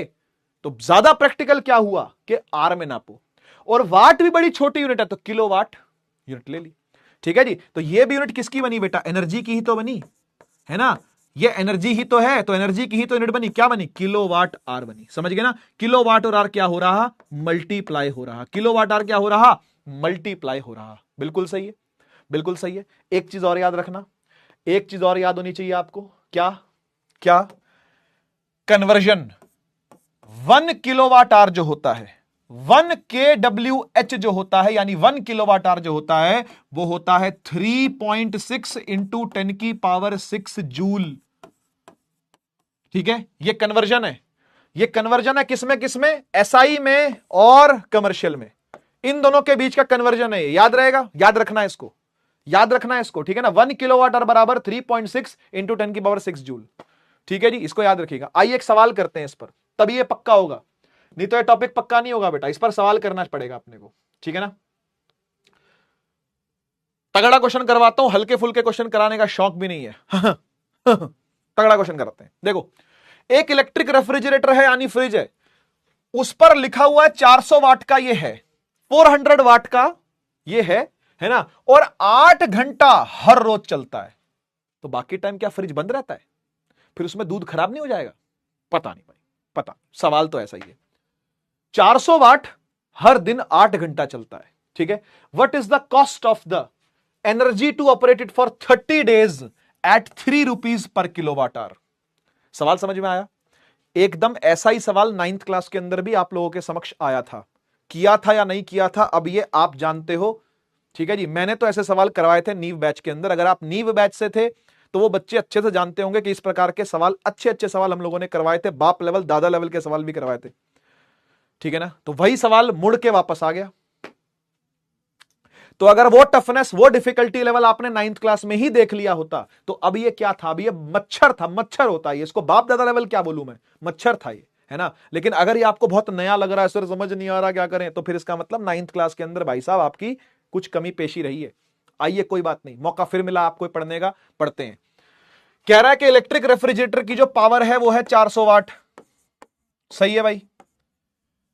ऑपरेट करता है, उसको टाइम दे रखा है, टाइम है ना भाई, 8 घंटा चलता है ना, तो 8 आवर्स चलता है पर डे, है ना। अगर हम पूरे महीने का टाइम निकाल लें तो भाई एक दिन में 8 घंटे चलता है, तो 30 दिनों से मल्टीप्लाई कर दो, 30 डेज से मल्टीप्लाई कर दो इसको, है ना, डे से डे कट गए 8 तीय क्या आ गया, 24 आ गया, 240 घंटे चलता है पूरे महीने में, हाँ या ना बोल दो। अरे भैया 8 घंटे रोज चलता है, 30 दिनों तक रोज चल रहा है, तो फिर टोटल घंटे कितने हो गए, 30 इंटू 8 240 घंटे, है ना।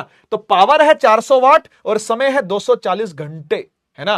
तो आपको बताना है कि भाई 3 रुपए अगर पर किलोवाट आवर की कॉस्ट है, पर यूनिट की कॉस्ट अगर 3 रुपए है तो कुल खर्चा कितना आएगा। तो भाई आप कुछ मत करो, पावर दे रखी है हां, टाइम दे रखा है हां, आप एनर्जी क्यों नहीं निकाल लेते, आप एनर्जी निकाल लो ना किलोवाट आवर में। अरे पैसे किसमें पूछे हैं उसने, किलोवाट आवर में पूछेंगे नहीं पूछे, तो आप किलोवाट आवर में इसको निकाल लो। आओ देखो, एनर्जी होती है power into time, energy consumed is power into time, power कितनी है, पावर है 400, लेकिन ये वाट में है, ये वाट में है, तो डिवाइड कर दे बेटा 1000 से, क्या ये किलोवाट में नहीं आ गया, बताओ भाई।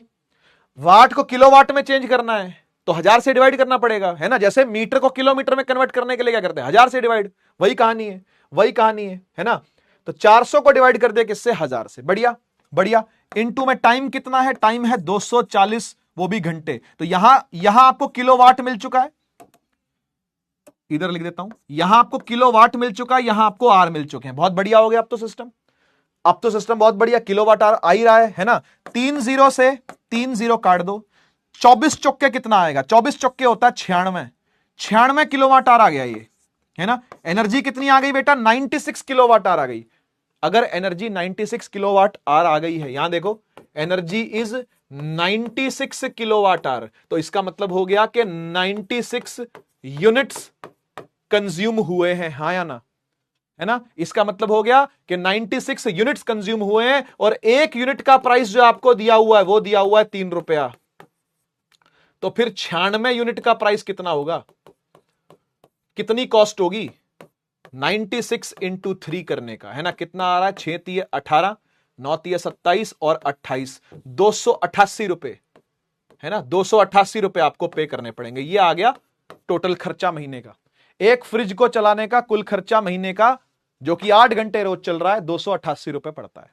ठीक है जी, चलिए इसी के साथ हम लोग अपने इस चैप्टर को पूरा कर बैठे हैं, है ना। चैप्टर हो गया समाप्त, चैप्टर हो गया पूरा, टॉपिक्स हो गए सारे के सारे। कोई टॉपिक शायद ही बचा हो, है ना। कोई बचा होगा तो उसको नेक्स्ट लेक्चर में अपन देख लेंगे, कोई दिक्कत वाली बात नहीं है। ठीक है जी, बढ़िया। एक बार चैट ओपन कर देता हूं भाई, कैसी लगी क्लास एक बार आप लोग बता दीजिए, है ना। और हाँ भाई, नेक्स्ट क्लास में हम लोग एनसीईआरटी करने वाले हैं, ठीक है ना। नेक्स्ट क्लास में हम लोग क्या करने वाले हैं, एनसीईआरटी के सारे सवाल करने वाले हैं, जो कि 1 शॉट में होंगे, ठीक है ना, 1 शॉट में होंगे। ठीक है जी, आज के लिए केवल इतना ही, है ना। हम लोग हाँ बिल्कुल बिल्कुल नेक्स्ट क्लास में करेंगे बेटा क्वेश्चंस की प्रैक्टिस। और बताओ, रियोस्टैट रह गया, रियोस्टैट बच गया क्या, एक बार बताओ जरा। हाँ शायद रह गया रियोस्टैट यार, हाँ कोई नहीं, बता देंगे रियोस्टैट। ऐसा करेंगे नेक्स्ट क्लास में पहले रियोस्टैट ही बताएंगे, उसके बाद आगे सवाल करवाएंगे, ठीक है।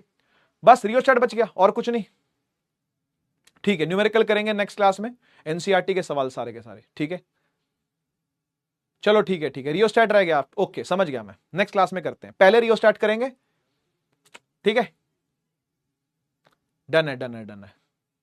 चलो चलो चलो, मुझे भी मजा आ गया क्लास लेकर के, हमेशा ही आता है, हमेशा ही आता है। चलिए बहुत बहुत धन्यवाद ठीक है, चलिए बहुत बहुत धन्यवाद। मिलते हैं बेटा नेक्स्ट क्लास के अंदर, आप लोग रेस्ट करो क्योंकि आपकी नेक्स्ट क्लास जल्दी चालू होने वाली है ना। आंखों आंखों को आराम दो थोड़ा। मिलते हैं नेक्स्ट क्लास में, तब तक के लिए take care, tata bye bye. Bharat माता की जय, जय हिंद, वंदे मातरम।